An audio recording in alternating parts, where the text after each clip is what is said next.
السلام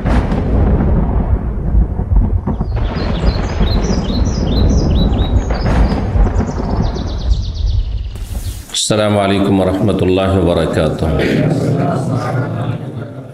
إن الحمد لله نحمده ونستعينه ونستغفره ونعوذ بالله من شرور أنفسنا ومن سيئات أعمالنا.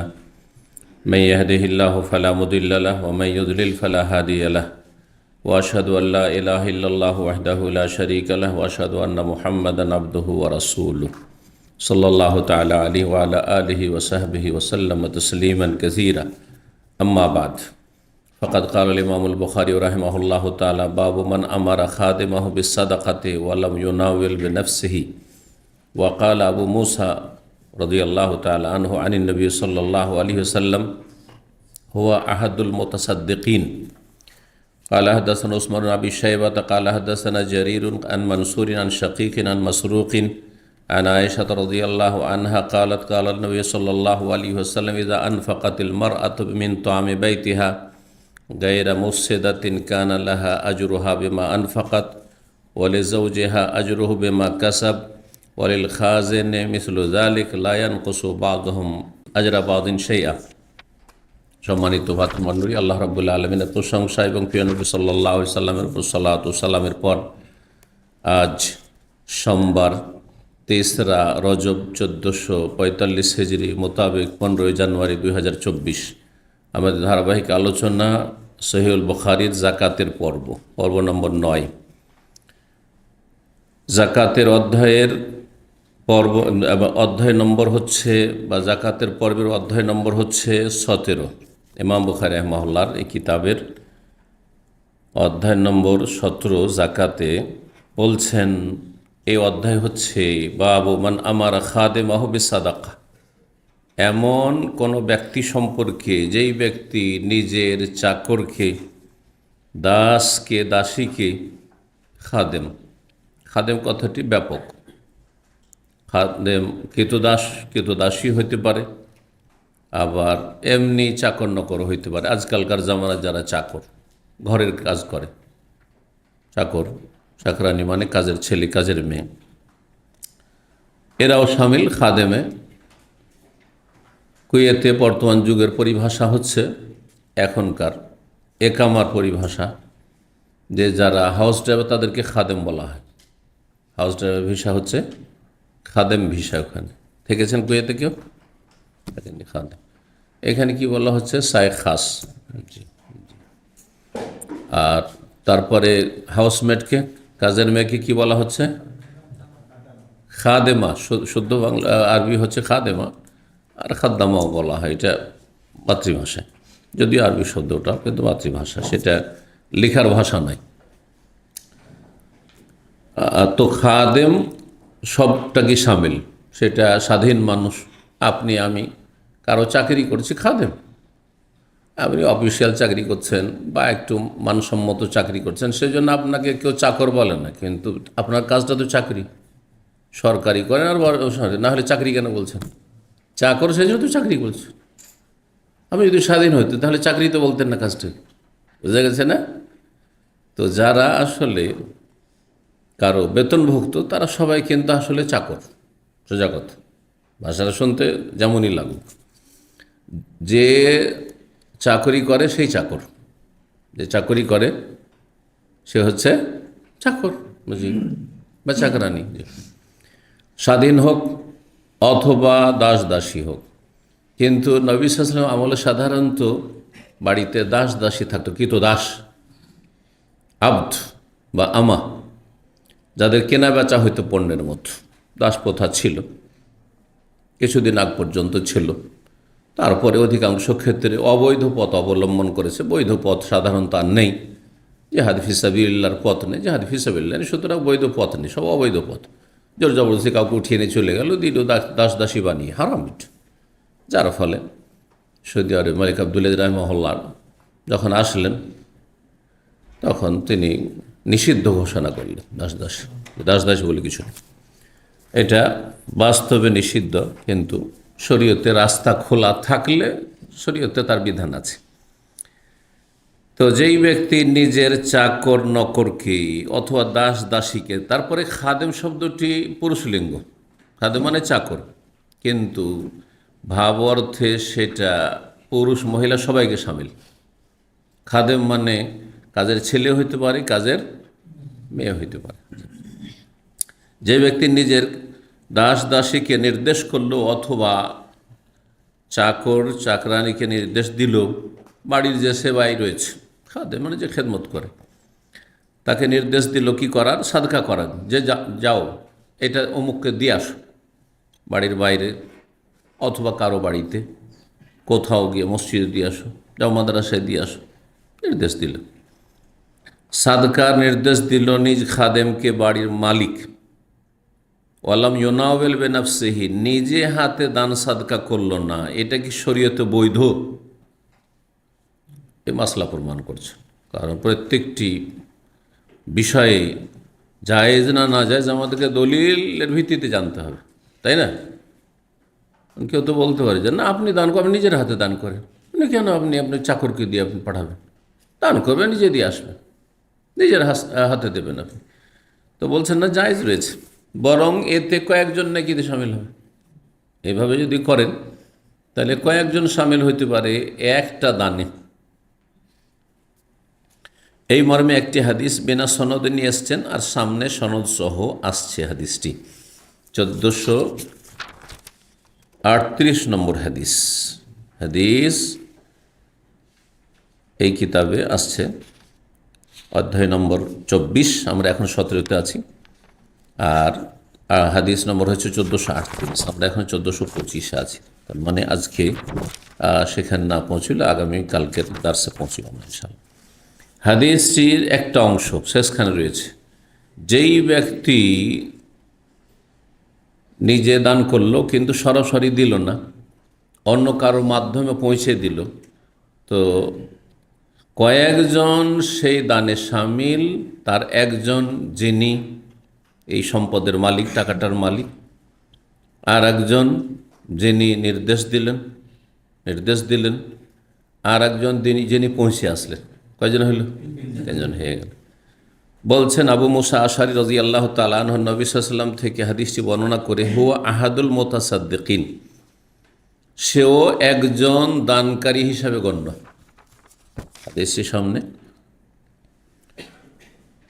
যে হাদিস, আল খাজিনুল মুসলিমুল আমিন, একজন মুসলিম বিশ্বস্ত খাজিন, মানে হচ্ছে খাজাঞ্চি।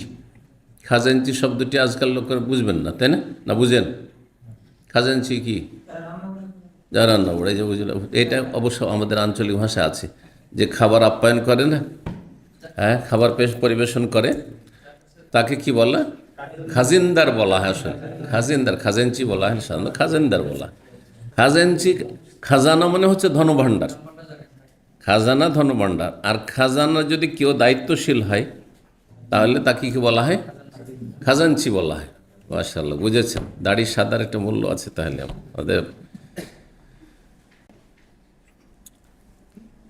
আজকাল বড় বড় কোম্পানি যার মালিক ধার্মিক, তাদের একজন ধর্মীয় উপদেষ্টা আছে, আবার বেদাতি হলে বেদাতি মোল্লাকে রেখেছে উপদেষ্টা, কিন্তু এটাও জানিয়েন বাংলাদেশে বহু বেদাতি মোল্লা বড় বড় কোম্পানির ধর্মীয় উপদেষ্টা আছে। আর আমি বিভিন্ন দেশে জানি যে ধর্মীয় উপদেষ্টা আছে, সৌদি আরবে আছে, তারপরে আপনার দুবাই আছে, ধর্মীয় উপদেষ্টা আছে। আমাদের পরিচিত অনেকে ধর্মীয় উপদেষ্টা আছে বেশ কিছু কোম্পানিতে। তো তারা সহিহ আকীদার, তো ওইভাবে কাজ করে তারা, মাশাআল্লাহ। কারণ পয়সাওয়ালা মানুষ, তার সময় নেই, ব্যবসা বাণিজ্য নিয়ে, দুনিয়া নিয়ে এত ব্যস্ত, সময় নেই। কোথায় দান করতে হবে সেটাও খোঁজ করার সময় নেই, আর কাকে কোথায় কত দিতে হবে অত খোঁজ খবর রাখার সময় নেই, কখন দিতে হবে কাকে। তো একজনকে দায়িত্ব দিয়ে রয়েছে, এই আমার জাকাতের টাকা বা সাদকার টাকা, এটা ফান্ড আপনার দায়িত্বে থাকুন, আপনি যারা আসবে তাদের বড় অ্যামাউন্টের ব্যাপার হইলে জানাইতে হবে, আর না হলে আপনি যাদের অর্ডার করা আছে এই প্রতিষ্ঠানে এগুলোতে এত টাকা করে দেবেন বাৎসরিক, হ্যাঁ দিয়ে যাচ্ছেও। কিন্তু একে বলা হয় কি? খাজাঞ্চি। জি, বাংলা অনুবাদক এভাবে অনুবাদ করেছেন, খাজাঞ্চির অনুবাদ করেছেন। জি, খাজেন। জি, যিনি ধনভাণ্ডার ধন সম্পদের দায়িত্বশীল। জি। আল মুসলিম, মুসলিম সে আল্লাহকে ভয় করবে মুসলিম সত্যি হলে। আল আমিন, কিন্তু শুধু নামে মুসলিম না, বিশ্বস্ত। আল্লাযী ইউনফিযু বা ইউনাফফিযু আইয়ুতিয়া মা উমিরা বিহি, যা নির্দেশ দেওয়া হলো এতটা দিও, ততটা, বেশিও না কমও না। কারণ অনেক যে আপনি জাকাত সাদকা দান করতে দেবেন, বললেন যে এত দিই, অত পার্সেন্টেজ রাখবে। এই তোমাকে আমি কিন্তু 1,00,000 টাকা আদায় করে দিলাম মালিক বসের কাছ থেকে, এতে আমার কিন্তু 10% বা 20% থাকবে আমার, আছে না নেই? জি। নাও, ইয়ামিন বিশ্বস্ত নয়, আর যা নির্দেশ দেওয়া হয়েছে সেভাবে করল না সে। কামেলান, পূর্ণ মাত্রায়, জাদিদ মুআফফারান, পুরোপুরি দিল, তাইয়্যিবান বিহানাফসহু, স্বতঃস্ফূর্তভাবে যদি হয় দেয়, ফায়াদফা ইলাল্লাযী উমিরা লাহু, যাকে দেওয়া নির্দেশ তাকে দিল। এই না যে না, যাকে মালিক সাহেব দিতে বলে, পয়সার মালিক দিতে বলেছেন, সে আমার মনোপুত না, তাকে আমি পছন্দ করি না, সুতরাং তাকে দেবো না, আর কাউকে দিয়ে দেবো। আজকাল অনেকে করেছেন, টাকা কালেকশন করে নিছেন, আর বলছেন যে অমুক জায়গায় আমি মসজিদে মাদ্রাসা দিতে চেয়েছিলাম, কিন্তু ওইখানে তো এদের সাথে আমার মিল মহব্বত হচ্ছে না, না এখানে দেবো না, তাহলে এটা আমি দান সাদকা করে দিই আমার আত্মীয় স্বজনকে। এই অধিকার আপনার নেই, হারাম, এটা জায়েজ না। কেন তো এটা আপনার যেখানে দেওয়ার জন্য দিয়েছে, আর না হলে তাদের যদি না দিতে পারেন সেখানে দেওয়ার মতো ক্ষেত্র, সেখানে তাহলে আবার পুনরায় তাদের কাছে আসতে হয়, বলতে হয় ভাই আপনাদের টাকা নিয়েছিলাম অমুক মাদ্রাসায় দেওয়ার জন্য, মসজিদে দেওয়ার জন্য, বা এই কাজটি করার জন্য, কিন্তু সেটা হয়নি, বা সেই কাজটি অলরেডি কমপ্লিট হয়ে গেছে, অনেকে অসুস্থ থাকে, শরীরে সুস্থ হয়ে গেছে, সুতরাং আপনাদের আমানতটি কি অন্য কোথাও লাগাতে পারবো? কোন জায়গায় লাগাইলে ভালো হয়? যেটা বলবো সেটা করবে, কারণ আপনি পয়সার মালিক না, আপনি শুধু খাজেন, দায়িত্বশীল একজন। যদি আপনি যেইভাবে আপনাকে নির্দেশ দেওয়া স্বতঃস্ফূর্তভাবে দিতে পারেন, আর যাকে দিতে বলা হয়েছে, তাহলে আহাদুল মুতাসাদ্দিকিন, কয়েকজন দানকারীর অন্যতম আপনি, মানে দানের সওয়াব ওই খাদেম যিনি, তিনিও পেলেন। এই হচ্ছে হাদিসটি, যেটা আবু মুসা আশআরী রাদিয়াল্লাহু তাআলা আনহু বর্ণনা করেছেন। আবু মুসা আশআরীর নাম কি ছিল? প্রখ্যাত সাহাবী, কিন্তু আশা করি জানেন না কেউ, না? আবদুল্লাহ বিন কাইস, আবদুল্লাহ বিন কাইস, বাপের নাম কাইস, ওনার নাম ছিল আবদুল্লাহ। 1425 নম্বর হাদিস বর্ণনা করছেন তাবেঈ মাসরুক মায়েশা রাদিয়াল্লাহু তাআলা আনহা থেকে। এই হাদিসটি বারবার করে আসবে, সুতরাং এক জায়গায় ভালো করে অনুবাদটি শুনে নেন, আর তারপরে সংক্ষেপে আমরা এগিয়ে চলে যাব। বলছেন, ইযা আনফাকাতিল মারআতু মিন তাআমি বাইতিহা, কোনো মহিলা যদি তার বাড়ির খাবার ব্যয় করে, মানে সাদকা করে, ব্যয় করা মানে দান সাদকা করে, গায়রা মুফসিদাতিন, সেটা যেন বিনষ্টকারী না হয়, তাতে যেন বিশৃঙ্খলা সৃষ্টিকারী না হয়, বাড়িতে যেন কোনো রকম অশান্তি সৃষ্টিকারী না হয়, মানে এমন দান করলো স্বামীর ধন সম্পদ যে অশান্তি সৃষ্টি করে ফেললো, এমন যেন না। গায়রা মুফসিদাতিন, ফাসাদ সৃষ্টিকারিনী না হয়। ফাসাদ সৃষ্টি কেমন করে হতে পারে? আর্থিক ফাসাদ হতে পারে, আবার পারিবারিক ফাসাদ, হ্যাঁ, স্বামী স্ত্রীতে ফাসাদ, ফিতনা ফাসাদ হতে পারে না? পারে না? বিভিন্ন ফাসাদ হতে পারে। যেখানে বেশি জরুরি সেখানে না করে সে অন্য জায়গায় দিচ্ছে। স্বামী চায় যে আমার বাড়িতে আমার আত্মীয় স্বজন আসবে, ঠিক আছে, আমার নিজের বংশেরও আসবে, আমার শ্বশুর বংশেরও আসবে, সবাই প্রয়োজনে, যেটা নিয়মিত সাধারণত মেহমান আসলে খাওয়াইতে হয়, যেই মোতাবেক খাওয়াইতে হয়, আর আমরা খাই দাই, আর মেহমানকে খাওয়াই, ওই সেটাই করতে হবে, তাই না? কিন্তু স্ত্রী সেখানে যদি খেয়ানত করে, যদি স্বামীর ভাই বোনেরা তাদের ছেলেমেয়েরা আসে, তাহলে ভালোভাবে তাদের খেদমত করবে না বা তাদের আপ্যায়ন করবেন না। কখন যাবে, ওর মাথা খারাপ হয়েছে যখন দেখেছে যে না, এই তো স্বামীর ভাগিনা ভাগিনী চলে এসছে, ভাতিজা ভাতিজি চলে এসছে, মাথা খারাপ হয়েছে। আর যখন নিজের ভাই বোনের ছেলে মেয়ে আসে, আরে সুবহানাল্লাহ, কি খাওয়াবে, দিশাহারাও।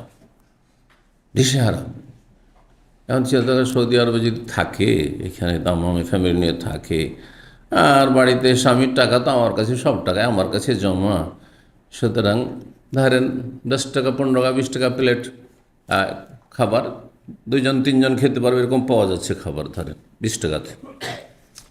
সেখানে যদি বলে যে না আমি রোমান্সিয়া, আর সেটাও একবারে খাসির, যেখানে 30 টাকা পাওয়া যায় সেটা 95 টাকা, ঠিক কিনা? যেখানে 100 টাকাতে আপনার মেহমান বিদায় হতে সেখানে 500 টাকা খরচ। না আরবদের মতো না, গোটা একদম খরচ, ওই গোটা খাসিকে 4 ভাগ করে 1 ভাগ, হ্যাঁ অর্ধেক, তাহলে এখন 800-900 টাকা। হ্যাঁ গোটা খাসি চলবে? যে স্বামীর টাকা রাখা আছে সেই জন্য আমি ইচ্ছা মতো খাবো না, আমি যাইস না। এটা ফাসাদ সৃষ্টি করলো, আর্থিক ফাসাদ এটা। আর আর্থিক কি করলো? বিপর্যয়। ফাসাদ মানে বিপর্যয়, ফাসাদ মানে অশান্তি, ফাসাদ মানে বিশৃঙ্খলা, হ্যাঁ ফাসাদ মানে নষ্ট করা। ফাসাদের অনেকগুলি বাংলা অর্থ আছে। ফাসাদ অত্যন্ত ব্যাপক শব্দ, বিভিন্ন রকম ফাসাদ হইতে পারে। ফাসাদ মানে পচে যাওয়া, সরে যাওয়া ইত্যাদি। জি। আর একটি ফাসাদ হচ্ছে পারিবারিক ফাসাদ। এমন খরচ করেছে তাতে স্বামী অসন্তুষ্ট হয়ে এমন ঝগড়া মারামারি শুরু হয়ে গেল যে তালাক পর্যন্ত পৌঁছে গেল। হতে পারে না? পারে না? পারিবারিক ফাসাদ। ছেলে মেয়েগুলো কী অবস্থা হবে? বাপ মা বিচ্ছিন্ন হয়ে গেল, ফাসাদ সৃষ্টি করল, পারিবারিক ফাসাদ সৃষ্টি করল। গায়েরা মুফসিদা, তিনি এমন কিছু করবে না যাতে ফাসাদ সৃষ্টি হয়ে যায়। বড় দুঃখের সাথে বলতে হয়, আমার কাছে বেশ কিছু প্রশ্ন এসছে কিছুদিনের মধ্যে, এই 1-2 বছর ভিতরে। বেশ কিছু ধার্মিক মহিলা, কিন্তু মূর্খ ধার্মিক মহিলা, এরা জানলা শিক্ষিতা ছিল, হেদায়েত হয়েছে, আংশিক হেদায়েত হয়েছে, ইসলাম নিজের মতো খেয়াল খুশি বুঝেছে, আর তারা সুবহানাল্লাহ ফরজ তো করছে, নফল ইবাদত মনে হয় আমার চেয়ে বেশি করে। তাদের যে রিপোর্টটা, যে প্রশ্নকারী আমাকে জিজ্ঞেস করলো, আমার চেয়ে বেশি নফল ইবাদত করে। ইশরাক পড়ে, মানে ফজর পড়ে বসে থাকে এবারে মুসল্লায়, এরকম, ঠিক আছে, জিকির আজকার করতে থাকে, এটা সোমবার বৃহস্পতিবার রোজা রাখে, হ্যাঁ তাহাজ্জুদ পড়ে লম্বা লম্বা, আর কত রকমের জিকির। তারপরে সূরায়ে সিজদায়, সূরায়ে মুলক না পড়লে ঘুমাবে না। আমাদের মাঝে মাঝে ব্যতিক্রম হয়, সবসময় সুন্নত মানে একদম ওয়াজিবের মতো পালন আমরা করি না। এই জন্য বললাম যে এই দিকে মনে হয় যে আমরা ফেল তাদের কাছে। কিন্তু বলছি আজকাল এরকম কিছু ধার্মিক মহিলা সমাজে আছে, জি, যে নিজের বোনের ছেলে মেয়ে এসছে, ভাইয়ের ছেলে মেয়ে এসছে, তাদের আপ্যায়নে খেদমতে পাগল খরচ করাবেন। কি করবে দিশেহারা, স্বামীর টাকা পয়সা নেই। আর বলছে স্বামীর যখন ভাই ভাতিজা কেউ আসে তা বাড়িতে চড়তে দেয় না, তাদের সাথে ভালো করে কথা বলে যাতে পালাতে দিশা না পায়, যে কখন তাড়াতাড়ি পালাবে, না এখানে থাকা যাবে না। কারণ একবারে মুখ ভারী করে নিয়েছে, খাবার দাবার দেওয়া তো দূরের কথা, অথচ স্বামীর ধন সম্পদ ওর বাবার ধন সম্পদ নাই। এরা ধার্মিক? দিন ইসলাম এত সহজ নাই যে 2-4টা নফল ইবাদত বন্দি করে ধার্মিক হয়ে যাবেন। পূর্ণাঙ্গ জীবন বিধানের নাম, জি, পূর্ণাঙ্গ জীবন বিধান, সার্বিক ক্ষেত্রে আকীদা, ইবাদত, আখলাক, লেনদেন, কার ধন সম্পদ খরচ করছেন, আর সেক্ষেত্রে ব্যালেন্স, ইসলামিক ব্যালেন্স কোনটি সেটাও আপনাকে জানতে হবে। আপনি স্বামীর সম্পদ খরচ করেন, স্বামীর ভাই বোনকে খেতে দেবেন না, আপনি স্বামীর ভাতিজা ভাগনা ভাগিনীকে খেতে দেবেন না, আর আপনি আপনার অধিকার কোথায় এটা? আরে বিনা অনুমতিতে তাহলে তো আপনার বংশের মানুষকে খেতে দেওয়া জায়েজ নয়, কারণ আপনি পরের ধন সম্পদ খাওয়াচ্ছেন। বোঝা গেছে কথা? কিন্তু অধিকাংশ স্বামী আলহামদুলিল্লাহ যে এই ক্ষেত্রে অন্তত তাদের কৃপণতা নেই। কিছু আছে ছোট লোক আবার আছে, কারণ এই কথা না বললে হবে না, কিছু ছোট লোক এমন আছে যে শ্বশুর বাড়ির কাউকে দেখতেই পারে না, এরা আবার ছোট লোক। কিন্তু কথা বোঝা গেছে না? এরকম চরিত্র হলে হবে না। বদ চরিত্র যেমন মহিলাদের আছে অনেকে, বদ চরিত্র পুরুষদের অনেকে আছে। আল্লাহ হেদায়েত দান করুন, দিন বুঝার তৌফিক দেন। দিন আংশিক বুঝে ধার্মিক হবেন, আপনি ধার্মিক হতে পারবেন না। দিনটাকে পুরোপুরি বুঝতে হবে, আকীদা, ইবাদত, আখলাক, মামলাত, লেনদেন, হালাল হারাম, জায়েজ, দায়িত্ব। আমি শুধু আমার নামাজ সুন্দর, তাহাজ্জুদ সুন্দর, আর আমার যে দায়িত্ব দেওয়া হয়েছে সেটা যদি টাইম পাস করি আমি, তাহলে কিসের আমার ধার্মিকতা? কিসের আমার ধার্মিকতা? যেখানে আমি রুজি নিচ্ছি সেখানে আমার দায়িত্বটা সুন্দর করে পালন করার চেষ্টা করতে হবে। আজকে যদি একটু ঘাটতি করি, কালকে আমি বেশি করে দেবো, যাতে করে কিয়ামতের দিন আমাকে আল্লাহ হিসাবে আমি পাশ করিনি, কারণ আমার নফল আছে। যদি কোথাও ঘাটতি হয়ে থাকে তো নফল দিয়ে ঘাটতি আমার পূরণ হয়ে যাবে। কথা বোঝা গেছে? আপনি কোম্পানির কাজ কোনোদিন ভালো করতে পারেন, শরীরটা ভালো না, কাজ করতে পারলেন না, অথবা বিভিন্ন কারণে হয়তো গাফিলতি কিছুটা আসলে আপনার দোষী, আসলে ত্রুটি হয়েছে, আরেকদিন একটু বেশি করে দিল, তিলকা বে তিলকা, হাদিসে রয়েছে এই ঘাটতিটা ওই বাড়তি দিয়ে পূর্ণ হয়ে যাবে। এগুলো কয়জন খেয়াল করেন? মনে করেছেন যে শুধু দাড়িতে ইসলাম আছে। না, দাড়িতে ইসলাম আছে কিন্তু শুধু দাড়িতে ইসলাম নেই। বোঝা গেছে? জিকিরে ইসলাম আছে, শুধু জিকিরে ইসলাম নেই। জিকিরে ইসলাম আছে কিন্তু শুধু জিকিরে ইসলাম নেই। নফলে ইসলাম নেই, আগে ফরজ অজিব, আগে বান্দার হক, আল্লাহর হক, ফরজ হকগুলি, তারপরে তখন সুন্নত নফল জিকির। আল্লাহ বোঝার তৌফিক দান করবেন। মহিলা তার বাড়ি থেকে মানে তার স্বামীর বাড়ি থেকে নিজের ধন সম্পদ খাওয়াইলে তো অসুবিধা নেই। মিমবাইতিহা মানে তার স্বামীর বাড়িতে, গায়েরা মুফসেদাতিন, সেখানে যেন সে কোনো রকম বিপর্যয় সৃষ্টিকারিনী না হয়। যদি এইভাবে যদি সে দান খায়রাত করে, গরিব মিসকিনকে খাওয়ায়, কান আল্লাহ আজরুহা বিমা আনফাক, যেহেতু মহিলা খরচ করলো, স্বামী কর্মব্যস্ততায় দেশে আছে, বিদেশে আছে, বাইরে আছে, ঘরের কতকে গরিব মিসকিন আসছে বা খোঁজ খবর পাচ্ছে, গ্রামে অভাবী আছে, দিচ্ছে, সমস্যা নেই। সবসময় স্বামীকে জানাইতে হবে এটা দিচ্ছি ওইটা দিচ্ছি না, জরুরি না। নির্দেশ হচ্ছে দুই রকম, অনুমতি হচ্ছে দুই রকম। একটা হচ্ছে আম অনুমতি, আর একটা হচ্ছে খাস অনুমতি। এই দিনে আম, এই দিনে খাস, এই বিষয়টা বুঝতে হবে মশলায়। এই দিনে আম কিন্তু আমাদের সাধারণত দেওয়া আছে। ধরেন আমার টাকা, আমার পরিবার যদি 5 রিয়াল 10 রিয়াল কাউকে দান করে দেয়, কোনো আপত্তি আছে? অবশ্যই এটা এই দিনে আম, সাধারণ কমও এটা অনুমতি আছে। এটা বুঝেই নিতে হবে একজনকে যে আমাকে কতটা একজন স্ত্রীকে বুঝতে হবে যে আমার স্বামীর কতটা আমি তার বিনা পারমিশনে খাওয়াইতে পারি, কজনকে খাওয়াইতে পারি, কতটুকু খরচ করে করতে পারি, বিনা অনুমতি জানা আছে। আর ইজনে খাস কখন লাগবে? যখন 100 রিয়াল দেবে, 50 রিয়াল, 100 রিয়াল, 200 রিয়াল খরচ করবে একজন মহিলা তার স্বামীর টাকাতে, না, অনুমতি নিতে হবে, একটা মূল্য আছে। ইজনে খাস তখন বিশেষ বিশেষ অনুমতি, যে অমুককে 100 রিয়াল দিতে চাই, অমুককে আমি এই ক্ষেত্রে আমি এই খরচটা করতে চাইছি, এই আজকে হোটেল থেকে খেতে চাইছি। বাড়িতে পাক শাক করবে, কোনোদিন মাছ, কোনোদিন গোস্ত, ডেইলি অনুমতি নেই মহিলা স্বামীর কাছে, আজকে কি করব, না কোনো প্রয়োজন নেই। কিন্তু যদি বলে আজকে আমি রেস্টুরেন্ট থেকে খাবো, অবশ্যই অনুমতি।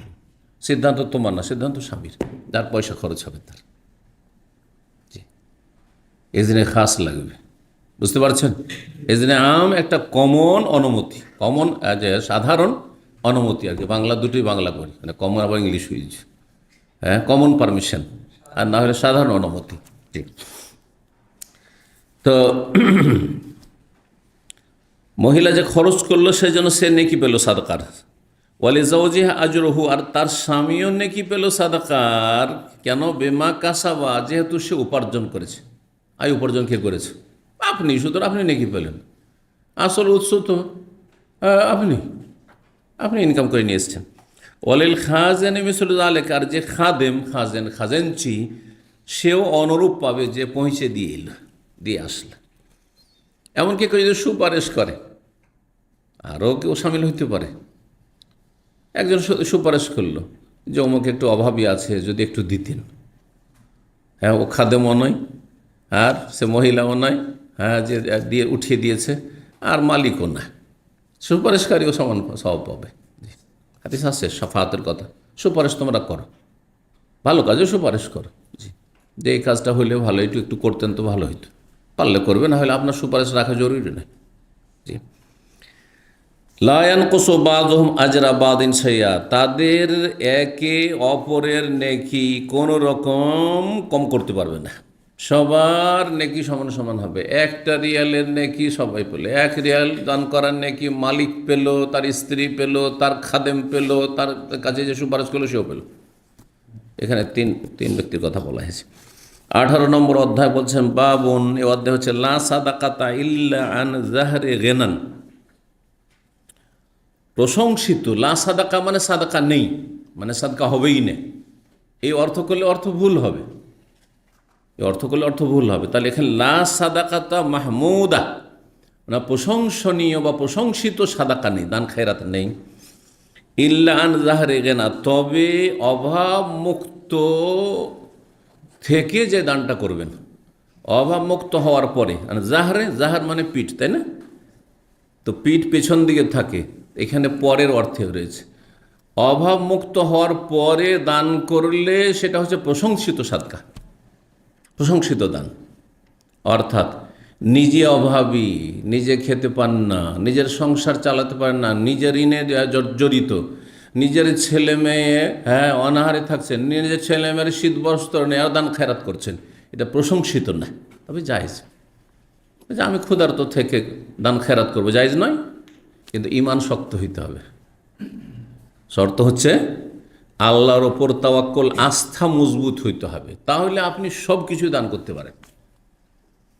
কিন্তু ঈমান দুর্বল হলে সব কিছু দান করা জায়েজ নয়। জি, কারণ আপনার প্রয়োজন আছে। বেশি বাড়াবাড়ি করতে গিয়ে আবার শয়তানের কাছে হেরে যেতে পারেন।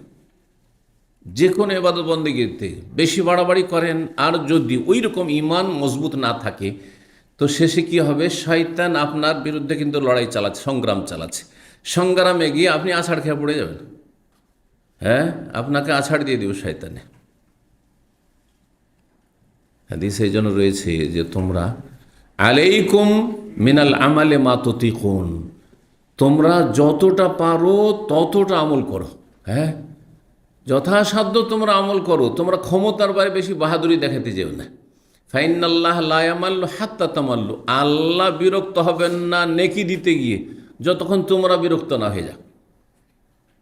হঠাৎ করে কিছু ধার্মিক আবেগী হেদায়েত হলো, বড় পাপ টাপ থেকে ফিরে এসছে, আর তারপর এমন হেদায়েত হওয়া হইল যে রাত্রে 3 ঘন্টা 4 ঘন্টা 5 ঘন্টা তাহাজ্জুদ ধরেছে। কতদিন আর চালাবে? 1 মাস 2 মাস চালার পরে শয়তান তার বিরুদ্ধে তো শয়তানি মুজাহাদা চালাচ্ছে, আর আপনি ইমানি মুজাহাদা। ইমানি মুজাহাদা আর শয়তানি মুজাহাদার লড়াইয়ে গিয়ে যদি ইমান শক্ত না থাকে তো শয়তান জিতে যাবে, আপনি হেরে যাবেন। কিছুদিন পরে হইল কি, ওর তাহাজ্জুদ আর আধা ঘন্টাও নেই, ফজরে জাগতে পারেন না। যা, একবার শয়তান তাকে এমন আছাড় দিল যে জাহান্নামে ঢুকিয়ে দিল, যা জাহান্নামের পথে লাগিয়ে দিল। না, এর চাইতে ভালো ছিল আপনি ধীরে ধীরে ধার্মিক হন। 5 ওয়াক্ত সালাত আমার কোনো ঘাটতি হবে না, জামাত ছুটবে না, ফজর কোনো দিন মিস হবে না, একদিনও মাসে মিস হবে না। আমার কথা বোঝা গেছে? যথাসাধ্য চেষ্টা করবো আমি তকবির তাহরিমে ধরার, কিন্তু এই নয় যে এমন বাড়াবাড়ি তকবির তাহরিমার ব্যাপারে কিছু লোকের আছে, শুধু ফজিলতের ওই হাদিসটার আমল করতে গিয়ে, যে তকবির তাহরিমার ধরতে গিয়ে কিছুদিন এমন তকবিরের তাহরিমা ধরলো যে তারপরে আর ইমান, যেহেতু ওই উচ্চমানের ইমান ওইখানে অন্তরে নেই, শক্তিশালী নেই, সেই জন্য অনেক সময় হলো কি জামাতি ছেড়ে দিল। 2, 4, 6 মাস তকবিরের তাহরিমা চালালেন আগে দেয়, আর তারপরে জামাতি ছেড়ে দেন, তাহলে এটা কোনো ব্যালেন্স হলো? ঠিক না? তো এই জন্য আপনি যতটা পারছেন সে অনুযায়ী আমলের চেষ্টা করেন। আগে ইমানটাকে অন্তরে শক্ত মজবুত করুন, ইমান মজবুত করুন, তাওয়াক্কুল মজবুত। আবু বকর সিদ্দিক রাদিয়াল্লাহু তাআলা সমস্ত ধন সম্পদ দান করেছেন, নবী সাল্লাল্লাহু আলাইহি ওয়াসাল্লাম প্রশংসা করেছেন, কিন্তু আপনার জন্য আমাদের জন্য প্রশংসিত সেটি নয়। কারণ কোথায় আবু বকর, কোথায় আপনি, কোথায় তার ইমান? পাহাড়ের মতো ইমান আপনার ইমান, আমাদের ইমান। অনেকের কচুর পাতার পানির মতো ইমানই। জি, পয়সার কাছে গিয়ে হেরে যাচ্ছে, লোভ সামলাতে পারছেন না। আজকে দান করে দেন আবেগে, যে এই মাসের টাকা পয়সা সব দান করে দিলেন, ঠিক আছে, খেতে তো হবে, বাসা ভাড়া দিতে হবে, টাকা পয়সা তো নাই, আর এদিকে তো বাসা ভাড়া দিতে হবে, খাওয়া দাওয়া খরচ আছে। তখন ধার কর্জা নিতে চলে গেলেন, ভাই 1000 এলে এই মাসে ধার দেন, আগামী মাসে দিয়ে দেবো। আর আগামী মাসে দিয়ে দেবো আদা করলেন, আর তারপর দেখছেন আর মেলা প্রয়োজন পড়ে গেল, বা টাকার উপর লোভ হয়ে গেল, কৃপণতা এদিকে ধরেছে, শয়তান তো লেগে আছে আপনার বিরুদ্ধে। আর কি 1 মাস বলে 1 বছর পর টাকা দেওয়ার নাম কথাই নেই। অনেকেই এরকম আছে, হেরে গেলেন আপনি ওখানে, বোঝা গেছে? এই জন্য এখন এই দুর্বল ইমান নিয়ে গোটা মাসের বেতন আপনি দান করবেন না। 1000, 550, 100 ঠিক আছে, যেটা আপনি সামলাইতে পারবেন সেটাই করেন আপনি। এই কথাই বলা হচ্ছে লা সাদাকাতা ইল্লা আন জাহরে গিনা, প্রশংসিত সাদাকা দান খায়রাত নেই, তবে অভাব মুক্ত হওয়ার পরে দান খায়রাত করেন, তাহলে সেটা প্রশংসিত। আপনার 1 মাসে কত খরচ সংসারের, যদি ভাড়া বাসায় থাকেন ভাড়া কত লাগে, এই সবগুলি ঠিক রেখে আমার সংসার এতে মোটামুটি চলে যাবে, আর তারপরে দান করেন আপনি। আমি উদ্বৃত্ত কিছু রাখবো না, বাঁচিয়ে রাখবো না, দান করছি, ঠিক আছে চল। কিন্তু এইদিকে ঋণী হয়ে যেতে হচ্ছে, আর ওইদিকে বেশি বেশি দান খাত করছেন না। নিজেও অভাবে, নিজে খেতে পাচ্ছেন না, অনেক সময় বরদাস্ত করতে পারবেন না। আপনার স্ত্রী বরদাস্ত করবেন না, অনেকের স্ত্রী বরদাস্ত করবেন না এই দুঃখ কষ্টের জীবন। আপনি মেনে নিতে পারি, গোটা বছর আমাদের কোনো রেস্টুরেন্টের ভালো কোনো খাবারের প্রয়োজন, কিন্তু অনেকের স্ত্রী আছে মেনে নেবে না, হয়তো মাঝে মাঝে শহরে বাস করেন, হ্যাঁ ফ্যাশন, জি সবাই খাচ্ছে, সবার ছেলে মেয়ে খাচ্ছে, তুমি কিছুই খাওয়াচ্ছ না, হ্যাঁ সেখানে গিয়ে যদি বলেন না আমি পারবো না এগুলো করতে, আমি দান খেরত করবো, তার স্বামী স্ত্রী লেগে গেলো ঝগড়া তর্ক, বড় বিপদ হয়ে গেল। ছেলে মেয়ে সব হ্যাঁ মায়ের পক্ষ নিল, বাপের ওপরে সব ক্ষোভ সবার, আমাদের খেতে দিচ্ছে না, অভাবে রাখছে, শীতের বস্ত্র দিচ্ছে না, অশান্তি বাড়িতে, ঘরে অশান্তি, সেখানে আপনি আরামে ঘুমাইতে পারছেন না। আল্লাহ বুঝার তৌফিক দান করুন। তো বলছেন, তাহলে আশা করি বিষয়টি বুঝেছেন। এইটা একটি হাদিসের অংশ, কিন্তু নবী সাল্লাল্লাহু আলাইহি ওয়াসাল্লাম বলেছেন, একদিকে বলছেন যে নিজে অভাব মুক্ত হওয়ার পরে কি করো, সাদকা করো, আর একদিকে আবু বকর ওমর সাহাবায়ে কেরাম যার কাছে যা কিছু আছে আল্লাহর রাস্তায় তোমরা দান করো। আবু বকর যখন পুরা নিয়ে চলে আসলেন, দোয়া দিলেন, এ কথা বললেন না যে না না কিছু নিয়ে যাও, ফিরিয়ে নিয়ে যাও, ফিরিয়ে নিয়ে যাও, তোমার স্ত্রী ছেলে মেয়ে কী খাবে, এ কথা বললেন না, কারণ জানছেন যে ইমান আছে, না খেয়ে থাকতে পারবে না। ওমর যখন অর্ধেক নিয়ে আসলেন, বললেন যে না না না যাও, 4 ভাগের 1 ভাগ দাও, বাকিটা নিয়ে যাও, এ কথা বললেন না। কিন্তু বেশ কিছু সাহাবায়ে কেরাম যখন বলছে ইয়া রাসূলুল্লাহ, আমার সব ধন সম্পদ আল্লাহর রাস্তায় দান করে দিব, তখন তিনি বললেন যে কিছু রাখো, সেটা তোমার জন্য বেটার হবে। হাদিস আসছে, সবার সাথে একই রকমের নবী সাল্লাল্লাহু আলাইহি ওয়াসাল্লাম আচরণ করেননি। দেখেছেন কার ঈমান কেমন মজবুত। জি, অভাবী লোক আপনাকে খাওয়াইতে চাইছে, কিছু সুবিধাবাদী আপনাদের মধ্যে আছে, আমাদের দিনী ভাইদের মধ্যে, আরে ভাই হয়তো অনেকে আছে চক্ষুর লজ্জায় আপ্যায়ন করতে চাইছে, চলেন ভাই একটু চা খাওয়াই, জানছেন যে অভাবী বেচারার, আয় ইনকাম নেই অথবা বেতন খুব কম, কেন যাবেন আপনি, না আমি যাবো না, খাবেন না। কিন্তু দেখেন একটা লোকের মাশাআল্লাহ 2000-3000 রিয়াল বেতন, আর খরচ খরচা কম, আর সচ্ছল ব্যক্তি মাশাআল্লাহ, আর সে ডাকছে তো যেতে পারেন, অসুবিধা নেই, নেন দাওয়াত নেন। এগুলো অবশ্যই খেয়াল রাখতে হবে, অবশ্যই খেয়াল রাখতে হবে। আমি খুবই খেয়াল রাখি, আমাকে অনেকে দাওয়াত দেয়, কিন্তু আমি দাওয়াত সহজে কবুল করতে চাই না এই জন্য। ওমান তাসাদ্দাকা ওয়া হুয়া মুহতাজ, কোনো ব্যক্তি যদি দান খায়রাত করে অথচ সেই ব্যক্তি অভাবী, মুহতাজ মুখাপেক্ষী, তারই প্রয়োজন রয়েছে, আও আহলুহু মুহতাজ, অথবা বেশ কিছু মাসাইল বর্ণনা করেছে, গুরুত্বপূর্ণ মাসাইল। এই মাসাইলগুলি আপনি পড়লে শুনলে বুঝতে পারবেন। ইমাম বুখারী রাহিমাহুল্লাহ শুধু হাদিসের সংকলন করা মুহাদ্দিস ছিলেন না, তিনি বড় একজন ইমাম ফাকিহ ছিলেন। ইমাম আবু হানিফা, শাফি, মালিক, আহমদের চাইতে কম বড় ফাকিহ ছিলেন না। তার নামে মজহাব নেই, সেজন্য আপনি মনে করছেন আবু হানিফা, শাফি, মালিক, আহমদ, ইমাম বুখারীর চাইতে বড়, কখনো না, তার সমান বা তার চাইতেও সিনিয়র বলতে হবে। জি, মশলাগুলি দেখেন, কোনো ব্যক্তি যদি দান করছে অহমত, অথচ সেই ব্যক্তি মুখাপেক্ষী অভাবী, আও আহলহু মুহতাজ, অথবা নিজে হয়তো মুখাপেক্ষী নয়, সবার আছে, ধৈর্য আছে, চলে যাচ্ছে আমার, কিন্তু তার পরিবার মুখাপেক্ষী। অনেক সময় হয় যে দেখেন আমার জামা কাপড়ের অভাব নেই, কিন্তু আমার ছেলে মেয়েদের শীত বস্ত্রের অভাব আছে, প্রয়োজন আছে, তারা মুখাপেক্ষী মুহতাজ। আও আলাইহি দাইনুন, অথবা সেই ব্যক্তির কাঁধে ঋণের বোঝা আছে, ঋণ আছে, হয়তো এমনি অভাবে নেই, সংসার চলে যাচ্ছে, কিন্তু ঋণের বোঝা আছে, তো ঋণটা তো পরিশোধ করতে হবে। অনেকের এই ক্ষেত্রে কোনো ভ্রুক্ষেপ নেই, যখন যথেষ্ট ধন সম্পদ ছিল, পয়সা ছিল, ইনকাম ছিল, তখন যেইভাবে ফ্যামিলি মেনটেন করতো, ধরেন মাসে আপনি 30,000 টাকা 40,000 টাকা মাসে পাঠাতেন সংসারের জন্য, এখন আপনি ঋণগ্রস্ত, তারপর অত টাকা পাঠাচ্ছেন না, ভাই একটু টাইট করেন, যে এখান থেকে আমি 10,000 টাকার বাঁচাবার চেষ্টা করবো। এক সময় 40,000 টাকা দেওয়া 30,000 টাকা সংসার চালাতাম, এখন 20,000 টাকা সংসার চালিয়ে মাসে 10,000 টাকা বাঁচিয়ে আমি এটা দিয়ে ধীরে ধীরে ধীরে ধীরে ঋণ পরিশোধ করবো। আমাদের একটা পরিকল্পনা থাকতে হবে, যেখানে আমাকে আল্লাহর সামনে জবাব দিতে হয়, অবস্থায় মারা গেলে আমি ঋণ নিয়ে থেকে যাব, হ্যাঁ আশা করে বসে আছি, আবার যদি ওই বিগত দিন কোনো দিন ঘুরে আসে যে আমার অনেক টাকা পয়সা ছিল, তাহলে ঋণ পরিশোধ করবো, আর সংসারের খরচ চালাইতে আছেন ওই না, একটু টাইট করুন আপনার স্ত্রী ছেলে মেয়েকে, খরচ কম করুন আপনি। বলছেন যদি এমনটা থাকে অবস্থা, কি অবস্থা, নিজে অভাবী অথবা তার পরিবার অভাবী, ছেলে মেয়ে অভাবী, স্ত্রী অভাবী, অথবা সে ঋণগ্রস্ত, ফাদ্দাইনু, তাহলে কোনটা করবেন আপনি? সংসারে অভাব আছে, বিভিন্ন সময় ঈদের সময় কাপড় চোপড় কেনা অভ্যাস আছে অনেকের, এই অভ্যাসগুলি আমার মনে হয় আজকাল কোনো লোককে খুঁজে পাওয়া মুশকিলই হবে যে ঈদ আসছে আর ছেলে মেয়েদের নতুন কাপড় কিনবে না। হ্যাঁ, আছে, খুব কম লোক আছে, কিন্তু আমি আছি আলহামদুলিল্লাহ। এটা আপনাদের বলছি আলহামদুলিল্লাহ। এখন পর্যন্ত ঈদের সময়, ঈদের আগে আমার কাপড় কিনে দিতে হবে নতুন নতুন, এই এই সেন্সটা আমার নেই এখন পর্যন্ত। আর আলহামদুলিল্লাহ এই মেজাজ আমার ছেলে মেয়েকে রাখেনি। যখন প্রয়োজন তখন নেব। ঈদ আসার জন্য পরিষ্কার পরিচ্ছন্ন কাপড় লাগবে, যেই কাপড়গুলো তার মধ্যে যেটা ভালো সেটা পরবে ব্যাস। কিন্তু নতুন কাপড়, লেবাস জাদিদ নিয়ে আসতে হবে, এটা আজকালকার ফ্যাশন। এটা কোনো শরীয়ত নাই, কোনো শরীয়ত নাই, অবশ্যই মনে রাখবেন। কারণ অনেক ধার্মিকরা দিন বুঝে না, যার ফলে মনে করে একটা নতুন কাপড় না দিলে হয় ঈদের সময়। আর ঈদের ভিড়ভাড়ে ফাসেক ফাজেররা যেমন দোকান পাটে ভিড়ভাড় করছে, তেমন আপনি একজন দিনদার ধার্মিক আলেম মানুষ, তারপরে আপনার পরিবার, আপনি গিয়ে ওই মার্কেটে ধাক্কাধাক্কি করছেন, ভিড়ভাড় করছেন। পার্থক্য কী থাকলো আপনার মাঝে আর অন্য লোকের মাঝে? অবশ্যই পার্থক্য থাকতে হবে।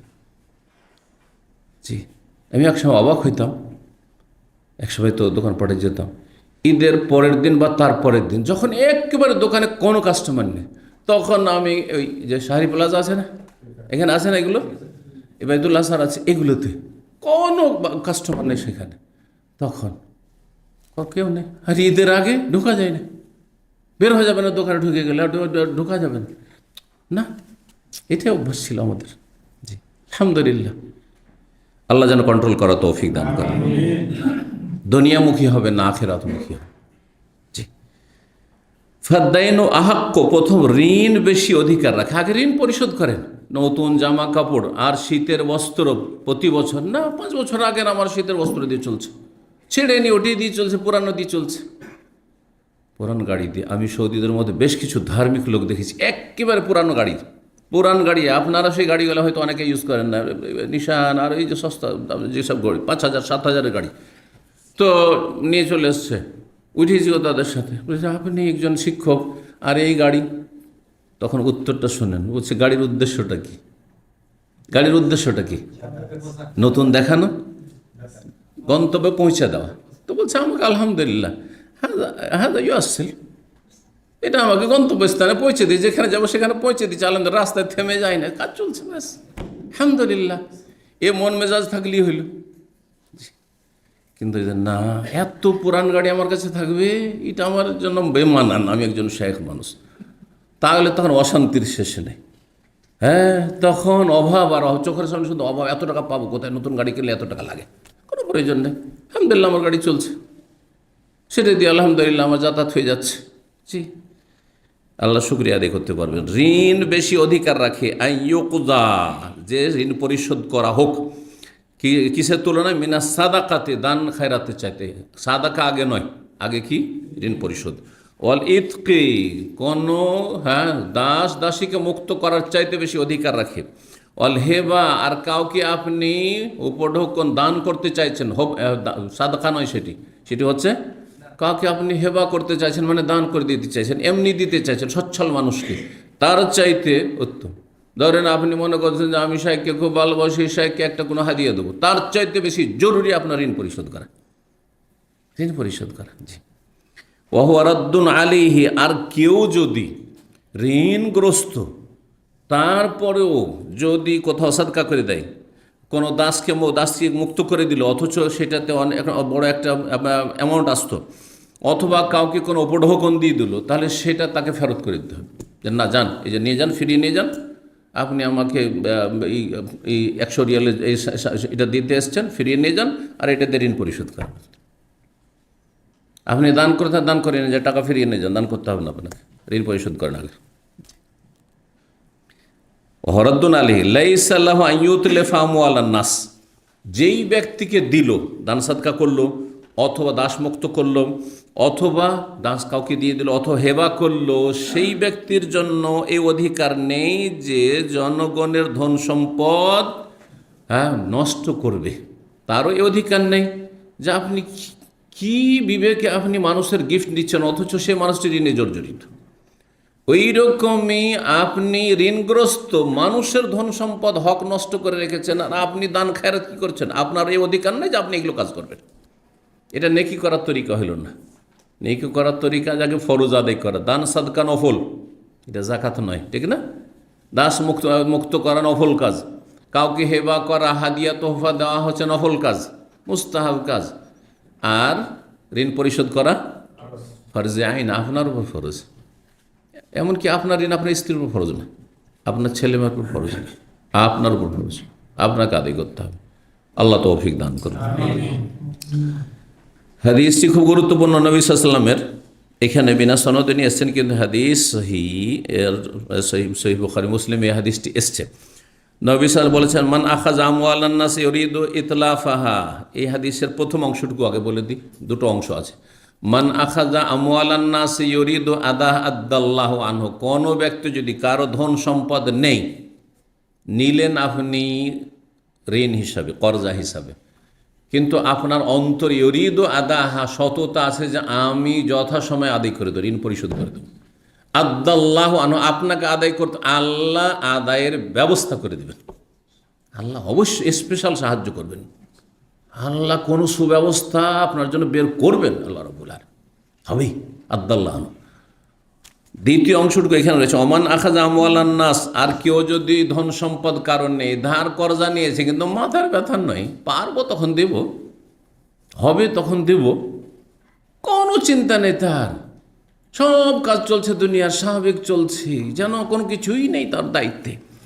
এমন যদি ধার কর্জা নেয়, ইউরিদু ইতলাফা, উদ্দেশ্য হচ্ছে মানুষের ধন সম্পদ তুসুরপাত করা, নষ্ট করা, আতলাফাহুল, আল্লাহ তাকে নষ্ট করে দেবেন, বরবাদ করে দিবেন। কঠিন কথা এটি, কি কঠিন কথা যে মানুষের আপনি ধার কর্জা নিলেন আর দিলেন না, আল্লাহ আপনাকে বরবাদ করে দিবেন, আপনার ধন সম্পদ বরবাদ করে দেবেন, নষ্ট করে দিবেন। আপনি নষ্ট, আপনার ছেলেমেয়ে নষ্ট, আপনার পরিবার নষ্ট, আপনার ধন সম্পদ আগামী জীবনটা নষ্ট, দুনিয়া আখিরাতে নষ্ট আপনার। আতলাফাহুল্লাহ, আল্লাহ আপনাকে বরবাদ করে দেবেন। আমি যে এই হাদিসটা সুবহানাল্লাহ যখন আমি পড়ি আর তর্জমা করি, ভিতরটা আমার কাঁপে যে আমার নিয়তে যদি সামান্য খারাপই থাকে, আল্লাহ বরবাদ করে দেবেন একবারে। একটু ভয় লাগে না মানুষের টাকা নিয়ে, মানুষের আমানত অথবা মানুষের আর কিছু, যে যাই কিছু হোক না কেন, তাড়াতাড়ি আদায়ের চেষ্টা করেন। জি, ইল্লা ইয়াকুনা মারুফান বিসসাবর, মাসলা চলছে যে আপনার নিজে অভাব আছে, নিজের পরিবারের অভাব আছে, তারপরেও দান খায়রাত করতে পারবেন কি পারবেন না। সাধারণ মানুষ করবেন না, কি হক রাখে, যেটা ফরজ কাজ সেটা আগে করেন, যেটা ফরজ কাজ ঋণ পরিশোধ অবশ্য আগে করতে এক নম্বরে, তারপরে দান খায়রাতের বিষয়টি। দান খায়রাত নফল, একদিকে দান খায়রাত করা, কাউকে উপঢৌকন হাদিয়া দেওয়া, কাউকে দাওয়াত দেওয়া, আর একদিকে হচ্ছে যে আপনার পরিবারের অভাব মেটানো, নিজের অভাব মেটানো, নিজের স্ত্রী ছেলেমেয়ের অভাব মেটানো একদিকে রাখেন। কোনটাকে প্রাধান্য দিবেন? নিজের স্ত্রী নিজের ছেলে মেয়েকে অভাব মুক্ত করবেন, তাদেরকে খাওয়া দাওয়ার ব্যবস্থা দেবেন, তাদের শীতবস্ত্র দেবেন, তাদের জরুরি চিকিৎসা থাকলে চিকিৎসা দেবেন, ইত্যাদিগুলো দেবেন। এটা বেশি গুরুত্বপূর্ণ, প্রাধান্য দিতে হবে। কিন্তু নিজেও অভাবী থেকে দান করতে পারেন বিশেষ বিশেষ ব্যক্তি, আম লোকেরা, সাধারণ লোকেরা নয়। একটা সাধারণ হুকুম, একটা হচ্ছে বিশেষ শরীয়তের বিধান, সেটা হচ্ছে আইয়াকুনা মারুফান বিসসাবর, ধৈর্যের ক্ষেত্রে সে তার যদি খ্যাতি থাকে, অর্থাৎ সে নিজেও জানে যে আমি বড় ধৈর্যশীল, না খেয়ে ধৈর্য ধরে থাকতে পারবো, আমি কনকনে ঠান্ডা তো আমার শীতবস্ত্র না থাকলে আমি ধৈর্য ধরতে পারবো, হ্যাঁ, আমি অভাবের অবস্থায় চলতে পারবো, আমার যদি একটা গাড়ি নাও থাকে তবু আমি পায়ে হেঁটে আমার কাজ সেরে নিতে পারবো, হ্যাঁ, কষ্ট করতে পারবো, আমি এই প্রয়োজনগুলো যেগুলো জরুরি আছে এগুলো না থাকলেও আমি চালিয়ে নেবো, কিন্তু আমি দান খায়রাত করবো। ইমানও মজবুত, আল্লাহর উপর তাওয়াক্কুল মজবুত, আর সবর, ধৈর্য ধরতে পারবে। দান খায়রাত এদিকে আজকে করে দিলেন, আর 2-4 দিন পরে আবার মানুষের কাছে ধার কর্জা না হয় অনেকে ভিক্ষা করতে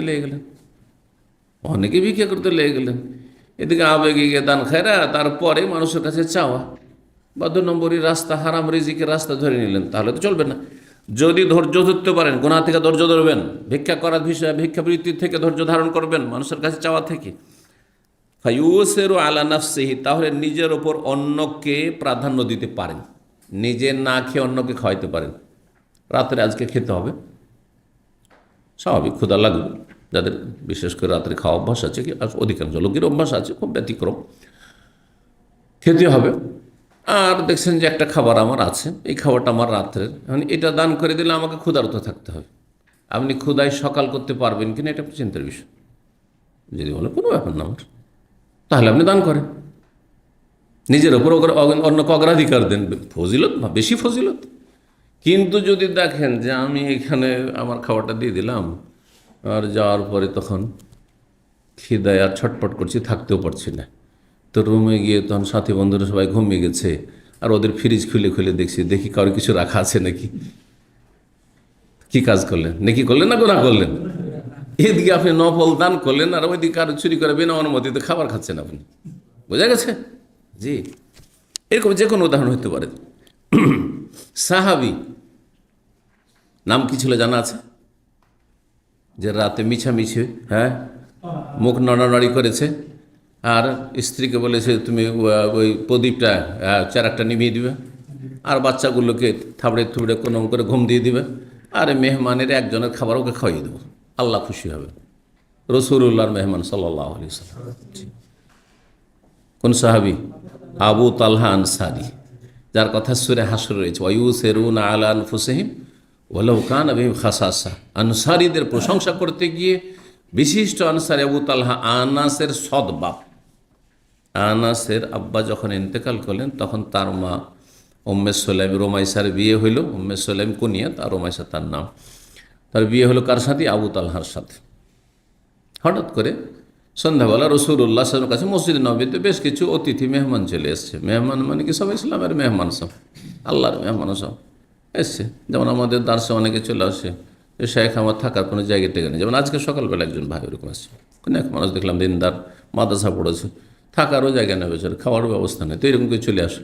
এখন এইরকম নবী সাল্লামের কাছে আসছে ইসলাম কবুল করার জন্য, বা কেউ ইসলাম কবুল করেছে দিনের তালিমের জন্য, এখন থাকবে। আজকালকার জামানার মতো না যে পয়সা আছে কি হোটেলে উঠে যাও, সুগ্গা মফরুসা আছে ফারেস্ট উঠে যাও গিয়ে, তাই না? শহরে, গ্রাম অঞ্চলে অনেক সময় পয়সা থাকলেও থাকার ব্যবস্থা নেই। কোথায় থাকবে? শীতে পড়ে থাকবে? তাহলে নিয়ে যেতে হবে, খেতে দিতে হবে। গ্রাম অঞ্চলে ধরেন কোনো হোটেলও না, রেস্টুরেন্টও নেই যে খাবে। তো এই জন্য গ্রাম অঞ্চলে জরুরি যে গ্রামবাসী মেহমানদেরকে নিয়ে গিয়ে মসজিদ থেকে নিয়ে গিয়ে খাওয়াবে অন্তত। বাড়িতে থাকতে দিলে অনেক সময় অসুবিধা, বাড়িতে থেকে কিন্তু চুরি করে নিয়ে পালাচ্ছে, ডাকাতি করছে।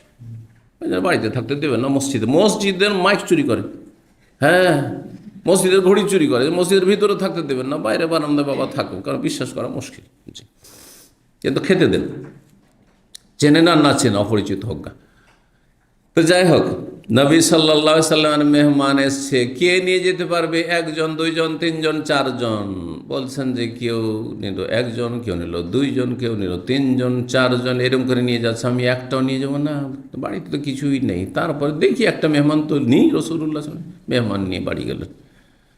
আর গিয়ে স্ত্রীকে যখন কিছু আছে বাড়িতে, বলছে মা ইনদি ইল্লা কুতু সিবিয়ানি, আরে ছোট বাচ্চাটির খাবার আছে, শুধু এতটুকু খাবার আছে, ওই ছোট বাচ্চার মুখে দেওয়া হবে, ব্যাস, আর কিচ্ছু নেই। বলে নৌই সিবিয়া, ছেলে মেয়ে কচি কাচাগুলিকে সবগুলিকে থাপড়ে ধরে ঘুম দিয়ে দাও, ঘুমিয়ে দাও কোনো করে। কান্না করছে, ছটপট করছে, ওই কাঁদতে কাঁদতে কাঁদতে কাঁদতে নিস্তেজ হয়ে বাচ্চাগুলো ঘুমিয়ে গেল। আর এক কাজ করো, তুমি ওতে তেল রাখিও না, ওই যে প্রদীপ আছে, এক সময় প্রদীপ আমরা জ্বালিয়ে লেখাপড়া করেছি। আমরা এমন একটা যুগের মানুষ, সব যুগ পেয়েছি। আজকে যখন বিদ্যুতের অভাব নাই, আর অনেকে এসিতে আমাদের থাকার জন্য জ্বালা, এক সময় প্রদীপ জ্বালিয়ে পড়েছি। তারপরে আপনার লণ্ঠনের যুগ আসলো, ল্যাম্পের যুগ আসলো, ওই টেবিলের ওপরে নিয়ে পড়েছি। এটা অনেক ভদ্র, তার মানে সচ্ছল। যদি একটা ল্যাম্প সামনে রাখতে পারেন, তা 5 টাকা লাগতো মাত্র ল্যাম্প কিনতে, আর লণ্ঠনে 20 টাকা লাগতো, 15 টাকা লাগতো। তো ওই 5 টাকাটা 4 টাকা 5 টাকার ল্যাম্প কিনতে পারলে তো অনেক সচ্ছল যেন তখন, বুঝা গেছে। আর গোটা ঘর ধোঁয়া হয়ে যাচ্ছে ওই প্রদীপে, সেই প্রদীপে লেখাপড়া করেছি আলহামদুলিল্লাহ। তো যাই হোক, বললেন যে তুমি এক কাজ করো, ওতে তেল টেল থাকবে না, আর নিমিয়ে যেতে লাগবে। তখন তোমাকে বলবো যে যাও একটু তেল দাও, তেল নাই, নিমিয়ে যাচ্ছে, তুমি ভিতরে নিয়ে গিয়ে লেট করে দিবে, বিলম্ব করে দেবে, আর অন্ধকারে থাকবে, আর খাবারটা দিয়ে দিবে তার আগে। আর খাবার মেহমান খেতে থাকবে, আর মেহমান, আরব মেহমান তো একা একা খাবে না, বাড়িওয়ালাকে সাথে খেতে হবে। আমি মিছামিছি মুখটা নাড়া দিতে থাকবো, যাতে মনে করে যে আমি চপচপ করে খাচ্ছি, আমিও খাচ্ছি, কিন্তু আসলে খাচ্ছেন না। ও তারা সুবহানাল্লাহ, কেউ জানছেন আল্লাহ ছাড়া কেউ। ফজরের আগে ওহী হয়ে গেছে, রাসূলুল্লাহ সাল্লাল্লাহু আলাইহি ওয়াসাল্লাম সব ঘটনা জিবরাইল জানিয়ে দিয়ে চলে গেছেন। যাচ্ছেন ফজরের সালাতে, আবু তালহা আনসারী রাদিয়াল্লাহু তাআলা, রাসূলুল্লাহ সাল্লাল্লাহু আলাইহি ওয়াসাল্লাম তাকে দেখে হাসছেন। আবু তালহা, তোমার ঘটনা যা রাত্রে ঘটিয়েছ তুমি আর তোমার স্ত্রী, আল্লাহ হেসেছেন আরশ আজিম থেকে। আল্লাহু আকবার, আল্লাহ কত খুশি হয়েছে। ওই ক্ষেত্রে আয়াত নাযিল হয়েছে ওয়ায়ুসিরুনা আলা আনফুসিহিম, কিছু কিছু মানুষ এমন আছে আখিরাতমুখী, পরকালমুখী, দুনিয়াবিমুখ, যে নিজের ওপর অন্যকে অগ্রাধিকার দিয়ে থাকে, প্রাধান্য দিয়ে থাকে। ওয়ালাউ কানা বিহিম খাসা, যদিও তারা প্রচণ্ড ক্ষুধার্ত থাকুক না কেন, নিজে ক্ষুধাই থেকে অন্যকে খাওয়িয়ে থাকে, না খেয়ে অন্যকে খাওয়ায়। এটা ওই রকম ইমানি শক্তি থাকলে করবেন, আর না হলে করবেন না। আপনাদের এখানে করা উচিত না? নতুন ভাইয়েরা অনেকে আসছেন, তা ধরেন অল্প খাবার দাবার আছে, হ্যাঁ ওদেরকে আগে বসার সুযোগ দেবেন না, আগে পুরাতন লোকেরা, কারণ নতুনরা সবসময় ভয়ে ভয়ে আছে, ওরা ভয়ে ভয়ে যে কেউ দিলে খাবো, না হলে তো আমাদের চান্স নেই, কারণ আমরা তো নতুন, ঠিক না?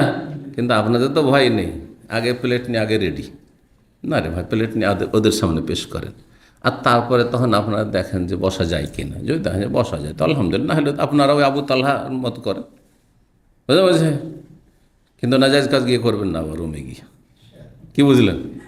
হ্যাঁ হ্যাঁ জি, খোদায় থাকবেন। খোদা মেটাবার সহজ তরিকা আছে, খোদা মেটাবার সহজ তরিকা। যারা ডায়েট করে, এখানে আছে কিছু ভাইয়েরা ডায়েট করে, ওদেরকে জিজ্ঞাসা করে নেবেন, ক্ষুধা লাগবে একটা খেজুর খাবেন, একটু পানি খেয়ে নেবেন, আবার পেটটা জ্বলে একটা খেজুর খাবেন, একটা পানি খেয়ে নেবেন। যদি কারো কাছ থেকে না আসে আমার কাছ থেকে শিখে নেন। ক্ষুধা লাগছে তো, বেশি কিছু না, একটা খেজুর, দুটা খেজুর, তিনটে খেজুর, আর তারপরে পানি খেলেন, বেশি বেশি বেশি পানি খেতে থাকেন, দেখুন ক্ষুধা চলে যাবে একটু পরে। জি, যখন দেখবে যে না, যেটার জন্য পেটে জ্বালা দিচ্ছিলাম, হ্যাঁ মগজের টনক দিচ্ছে, কিন্তু ইনফরমেশন চলে, কিন্তু শরীরকে ইনফরমেশন করে মগজে, খিদা লেগেছে, পেটে জ্বালা, ওই জ্বালাটা কোথায় অনুভব করছেন? এখানে ব্রেনে টনক পড়েছে। তখন বলে ঠিক আছে তোকে একটা খেজুর দিচ্ছি আর পানি, ঠান্ডা হয়ে যাবে। বারবারও খেজুর, বারবার ওই খেজুর আর পানি, খেজুর আর পানি, যে ভাত আর পাচ্ছি না, রুটি পাচ্ছি না, তখন ও সবর করতে অভ্যস্ত হয়ে যাবে, বলছে আর উপায় নেই, তখন ঘুম চলে আসবে। বোঝা গেছে? কোনো অসুবিধা হবে, দেখবেন শরীর কন্ট্রোল হয়ে যাবে, শরীর কন্ট্রোল হয়ে যাবে। জি, আল্লাহ তৌফিক দান করে সবর করেন। তো বলছেন ইমাম বুখারী, যদি কোনো ব্যক্তি ধৈর্যশীল হওয়ার প্রমাণ দিতে পারে, ফায়ুসিরু আলা আনফুসিহি, সুতরাং আলা নাফসিহি, নিজের উপর অন্যকে অগ্রাধিকার দিতে দেয়, ওয়ালাউ কানা বিহি খাসাসা, যদিও সে ক্ষুধার্ত থাক না কেন, কাফেলে আবি বকরিন, যেমন আবু বকর সিদ্দিক রাদিয়াল্লাহু তাআলা আনহু করেছিলেন। কি করেছিলেন? হিনা তাসাদ্দাক মালি, যখন সমস্ত ধন সম্পদ বাড়ি থেকে কুড়িয়ে নিয়ে এসে নবী সাল্লাল্লাহু আলাইহি ওয়াসাল্লাম হাজির করে দিলেন। আর বাড়িতে কিছু থাকলো না তো, যদি সকালবেলায় দিয়ে থাকেন দুপুরের খাবার নেই, বিকালে দিয়ে থাকতে রাতের খাবার নেই, কালকের জন্য তো কিছুই নেই, আজকেরই নেই কিছু, সব নিয়ে এসে দিয়ে দিয়েছেন। এমন ইমান যদি থাকে তাহলে সব কিছু দান করতে পারবেন, আপনি সব কিছু নিজে অভাবী হয়েও দান করতে পারবেন। ওয়াকাযালিকা আসারান আনসারুল মুহাজির, এইভাবে আনসারীরা মুহাজিরিনদেরকে অগ্রাধিকার দিয়েছিল। অগ্রাধিকার, বাড়িতে রুম ছেড়ে দিয়েছে থাকার জন্য, মেহমান তোমরা থাকো, আমরা উঠানে পড়ে থাকছি, বাইরে পড়ে থাকছি, মানে পারবেন না, যদি পারেন তো ঠিক আছে ভাই, অসুবিধা নেই, মেহমান আমার একটা সিট আছে, আপনি সিটে শোন, আমি ওই যে হলে বাইরে গিয়ে শুয়ে গেলাম, আপনি শীতের শোন, আমি গরমে শুয়ে গেলাম, অসুবিধা নেই। যদি এর কোরবানি দিতে পারেন তাহলে নিয়ে যান, আর না হলে এই কাজ করতে পারবেন, না পারলে নেবেন না আপনি। জি, ওয়ানহান নবী সাল্লাল্লাহু আলাইহি ওয়াসাল্লাম, নবী সাল্লাল্লাহু আলাইহি ওয়াসাল্লাম ধন সম্পদ নষ্ট করতে নিষেধ করেছেন, সেটা নিজের হোক অপরের হোক। আপনি পরের ধার নিয়ে রেখেছেন, এদিকে নষ্ট করছেন, আর এদিকে বেশি বেশি খরচ করে সংসার চালাচ্ছেন, এমন কাজ করবেন না আপনি। অথবা দান খায়রাত করছেন, আপনি মানুষকে হাদিয়া গিফট দিচ্ছেন, আপনার আগের অভ্যাস ছিল দোস্ত বন্ধুকে আপনার কফি চা খাওয়ানো আর বুফেতে নিয়ে যে বসা, এগুলো বাদ দেন, এখন এগুলো করেন না আপনি, এটা ধন সম্পদ নষ্ট করছেন আপনি। এদিকে জরুরি কাজে খরচ করছেন না, আর আপনি যেটা জরুরি নয় সেইখানে খরচ করছেন, আপনি নেকির কাজ না, গুনার কাজ করছেন এভাবে আপনি। ফালাইসা লাহু ইয়াদা আমওয়ালান্নাস, সুতরাং কোনো ব্যক্তির জন্য, অভাবী ব্যক্তির জন্য জায়েজ নয় যে জনগণের ধন সম্পদ নষ্ট করবে, বেইল্লাতিস সাদাকা, সাদকার অজুহাতে। আমি দান সাদকা করছি ভাই, আপনার ঋণটা দিতে পারছি না, ভাই আমি উমরা গেছিলাম, খরচা হয়ে গেছে, সেজন্য আপনার ঋণ পরিশোধ করতে পারছি না। কে উমরা যেতে বলেছে আপনাকে? ভাই এবছর আমি হজ করছি, সেজন্য আপনার ঋণটা পরিশোধ করতে না, আপনি হজ করবেন না, আগে ঋণ পরিশোধ করেন তারপরে হজ,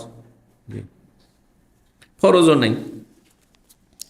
ওয়াকালা কাব রাদিয়াল্লাহু তাআলা বলেছেন, একবার কুলতু ইয়া রাসূলাল্লাহ, আমি বললাম হে আল্লাহর রাসূল, ইন্না মিন তাওবাতি আন আনখালি মিন মালি সাদাকাতান ইলাল্লাহি ওয়া আলা রাসূলিহি, আমার তওবার শুকরানা হচ্ছে যে আমি আমার সমস্ত ধন সম্পদ থেকে মুক্ত হয়ে যেতে চাই দান সাদকা করে দিয়ে, সাদাকাতান দান খেরাত করি, ইলাল্লাহি ওয়া রাসূলিহি আল্লাহ এবং রসুলের জন্য, মানে আল্লাহ সন্তুষ্টির জন্য এবং রসুল্লাহ সাল্লাল্লাহু আলাইহি ওয়াসাল্লামের মহব্বতে অনুসরণে। রসুল্লাহ ভালোবাসে, আল্লাহ সন্তুষ্টি, রসুলের সন্তুষ্টি বলবেন না, কি বলবেন? রসুল্লাহ সাল্লাল্লাহু আলাইহি ওয়াসাল্লামের ভালোবাসায় এবং তার অনুসরণে, কারণ তার ভালোবাসা আমাদের ফরজ এবং তার অনুসরণ ফরজ। আর তার সন্তুষ্টি না, আল্লাহকে সন্তুষ্ট করবেন। নবী সাল্লাল্লাহু আলাইহি ওয়াসাল্লামের জীবদ্দশা বলা যেত অবশ্য, যে আমি আল্লাহকে সন্তুষ্ট করে নবীকে সন্তুষ্ট করতে চাই, এটা নবী সাল্লাল্লাহু আলাইহি ওয়াসাল্লামের জীবদ্দশা ঠিক ছিল। কিন্তু নবীর ইন্তেকালের পরে নবীর সন্তুষ্টি না, এটা জায়েজ নয়। কোনো ব্যক্তি মারা যাওয়ার পরে আমি অমুককে সন্তুষ্ট করতে চাই, এই কথা বলা জায়েজ নয়।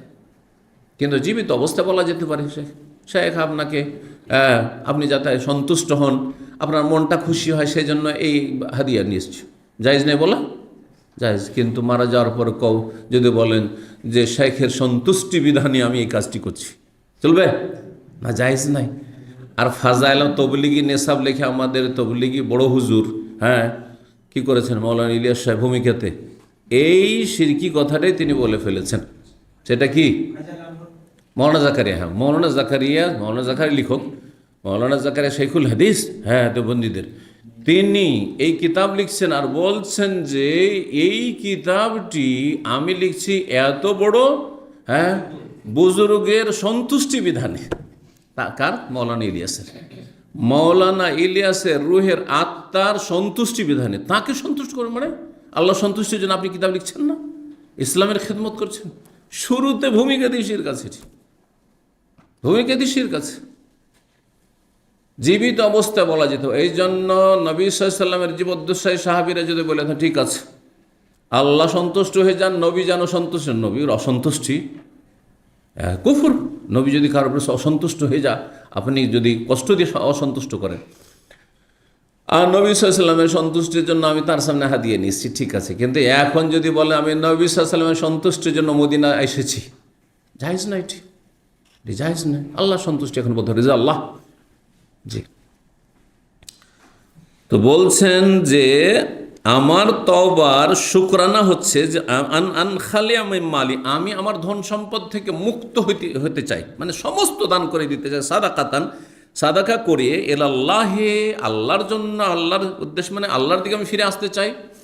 আর রসুল্লাহ সাল্লাল্লাহু আলাইহি ওয়াসাল্লাম দিকে ফিরে আসতে চাই, মানে রসুল্লাহ সাল্লাল্লাহু আলাইহি ওয়াসাল্লাম যে আমার পর অসন্তুষ্ট হয়ে গেছেন, আমি জিহাদের ময়দান থেকে পিছপা হয়ে থেকে গেলাম, সেই জন্য কাবিরা গুনাহ করার কারণে, তো নবী সাল্লাল্লাহু আলাইহি ওয়াসাল্লামও যেন আমার উপর সন্তুষ্ট হয়ে যান এবং নবীর অসন্তুষ্টি যেন রাগটা মাটি হয়ে যায়, দূর হয়ে যায়, এটা হচ্ছে উদ্দেশ্য।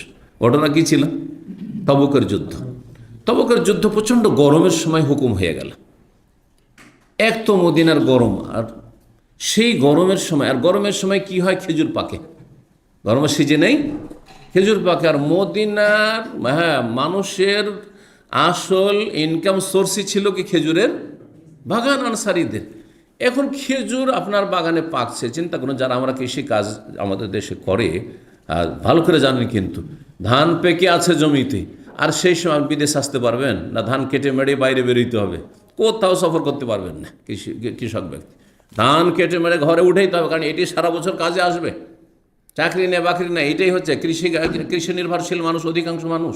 জি, তো মদিনার মানুষ এই খেজুর বাগানে খেজুর পেকে আছে, আর এই লম্বা সফর 800 কিলোমিটারের রাস্তা, তবুকের যুদ্ধে চলে যাব, যেতে 15 দিন, আসতে 1 মাস পরে এসে খেজুর তো সব নষ্ট হয়ে যাবে, সব ঝরে পড়ে পচে সরে নষ্ট হয়ে যাবে। কি খাবো সারা বছর? ছেলে মেয়েকে কি খাওয়াবো? বড় ইমানের পরীক্ষা। কিন্তু নবী নির্দেশ হয়ে গেছে যে তবুকের যুদ্ধে যেতে হয়। এখানে মুনাফিকরা তো সব বিভিন্ন বাহানা করে মিথ্যা কথা বলে তাদেরকে নবী পারমিশনও দিয়ে দিলেন। কেউ বলছে আমি অসুস্থ, কেউ বলছে আমার বিবি অসুস্থ, কেউ বলছে আমার ছেলে মেয়ে অসুস্থ, কেউ বলছে আমার মেলা কাজ আছে যেতে পারছি না, আর রাসূলুল্লাহ, সব ধোকাবাজ, ওগুলোকে পারমিশন। কিন্তু 3 জন খাঁটি সাহাবী চিন্তা করলেন যে সংসারে কিছু কাজ আছে, একটু গুছিয়ে নিই, আর তারপরে একটু স্পিডে যাব, আর যাওয়ার পরে সাথ ধরে নেব, রাস্তাতে নবী সাল্লাল্লাহু আলাইহি ওয়াসাল্লাম এবং কাফেলার সঙ্গ পেয়ে যাব। কিন্তু এই যাবজাচি করতে করতে আর বেরোতে পারলেন না, কাজকাম গুছিয়ে, আর এভাবে থেকেই গেলেন। নবী সাল্লাল্লাহু আলাইহি সাল্লাম দীর্ঘ লম্বা সফর করে ফিরে চলে আসলেন তাবুক থেকে। আসার পরে মুনাফিকরা যে যে অজুহাত করলো, ইয়া রাসূলুল্লাহ মাফ করে দিয়ে এই জন্য যেতে পারেনি, সব মাফ, যাও আল্লাহ তোমাদের বিচার করবে, তোমাদের অন্তরের মালিক আল্লাহ, যাও। কিন্তু এই তিনজন সম্পর্কে বললেন যে না, এরা যেহেতু খাঁটি সাহাবী, সুতরাং দুনিয়াতে যেন এরা পাপ মুক্ত হয়ে যায়। মোনাফেক পাপ নিয়ে গুনাহ নিয়ে আল্লাহর কাছে যাক, জাহান্নামে যাক, কিন্তু এগুলো তো জাহান্নামে যাবে না, এগুলো আমার সাহাবী, হ্যাঁ, ইমানদার মানুষ, সুতরাং তাদেরকে শাস্তি দেওয়া। এইখানেও শরীয়তের একটি গুরুত্বপূর্ণ বিধান আছে। আমরা পুরাতন ছাত্রদেরকে যদি শাসন করি, হ্যাঁ, সেটা যুক্তিসঙ্গত, ভুলের কারণে, বোঝা গেছে। নতুনদের ভুল করছে তারপরে যদি ছাড় দিই, তো পুরাতনদের বলার অধিকার, দেখেন এই লোকটি এত বড় ভুল করছে কিছুই বলে না, হ্যাঁ, আর আমি সামান্য একটু করেছি, দেখেন না আমাকে বোকা দিয়ে দিল বা কিছু করে দিল, ঠিক না? না, শিখার আছে। নবী সাল্লাল্লাহু আলাইহি ওয়াসাল্লাম মুনাফিকরা এত বড় বড় অপরাধী, কিছু বলেন, যাও যাও যাও যাও যাও, কোনো অসুবিধা নেই। কিন্তু এই তিনজন সম্পর্কে বললেন না, নবী সাল্লাল্লাহু কথা বললেন না, সালামের উত্তর দিলেন না, বয়কট করলেন। তারপরে সাহাবীদেরকে বললেন, এই তিনজনের সাথে কেউ কথা বলিও না, তিনজনের সাথে কেউ কথা বলিও না। এই করতে করতে করতে 50 দিন পার হয়ে গেল। 50 দিন পরে তওবা কবুল হইল, আর সেই আয়াত নাযিল হলো সূরা তওবা, আলা সালাসাতিল্লাযিনা, সালাসা, ওই তিনজন সাহাবী, খুল্লিফু হাত্তা ইযা যাকাত আলাইহিমুল আরদু বিমা রাহাবাত ওয়া যাকাত আলাইহিম আনফুসুহুম ওয়া যান্নু আল্লা মালজা মিনাল্লাহি ইল্লা ইলাইহি সুম্মা তাবা আলাইহিম লিয়াতুবু ইন্নাহু হুয়াত তাওয়াবুর রাহিম। আল্লাহ তাদের তওবা কবুল করে 50 দিন পরে। 50 দিন পর্যন্ত তাদের সাথে কেউ কথা বলেনি। শেষ দিকে কয়েকদিন তো স্ত্রী থেকেও আলাদা হইতে বললেন। সুবহানাল্লাহ। নবী সাল্লাল্লাহু আলাইহি ওয়াসাল্লাম বললেন, যাও স্ত্রী যেন কথা না বলে। সুবহানাল্লাহ। একজন খুব বড় মানুষ ছিল, তার খেদমতের শুধু অনুমতি দেওয়া হল। কাব বিন মালিকের 50 দিন পরে যখন তওবা কবুল হলো, তিনি ছিলেন যুবক, বাকি দুইজন তো একটু বয়স্ক ছিলেন। তিনি আল্লাহর শুকরানা স্বরূপ, যে আল্লাহ অন্তত আমাকে তো মাফ করলেন, জাহান্নাম থেকে তো বেঁচে গেলাম। কারণ জিহাদের ময়দান থেকে পিছিয়ে থেকে যাওয়া, রাসূলুল্লাহ নাফরমানি করা জাহান্নামে যাওয়ার কারণ, কাবিরা গুনাহ, কাবিরা গুনাহ। কিন্তু তওবা নসিব হয়ে গেল। সাহাবায়ে কেরামদের ভুল হতে পারে ব্যক্তি জীবনে, কারো ছোটোখাটো বা বড় ভুলও হয়েছে, যেমন এটি, কিন্তু তারা ভুলের উপর আমাদের উপর থেকে যাননি, আমাদের মতো থেকে যাননি, তওবা করে নিয়েছেন তারা। জি, তাদের এত নেকি, নেকির সামনে তাদের ভুলগুলি সামান্য। যেমন সাগরে বা নদীর পানিতে যদি পেশাব থাকে, 25-50 মিলি পেশাব, কি হবে? কোনো কিছু নেই। কিন্তু এই পানিটাতে যদি 5 ফোঁটা পেশাব থাকে, তাহলে না পাক, খাওয়াই যাবে, ঠিক কিনা? কিন্তু নদীর পানি খাচ্ছেন আপনারা, বিশাল পুকুর, পুকুরের পানিও খাচ্ছেন, অথচ তাতে মেলা ময়লা আবর্জনা পড়ছে। ঠিক ওই রকমই এই জন্য যারা ভালো মানুষ, নেক মানুষ, তাদের ভুল ভ্রান্তি আপনার সাধারণ মানুষের ভুল ভ্রান্তির সাথে তুলনা কখনো করবেন না।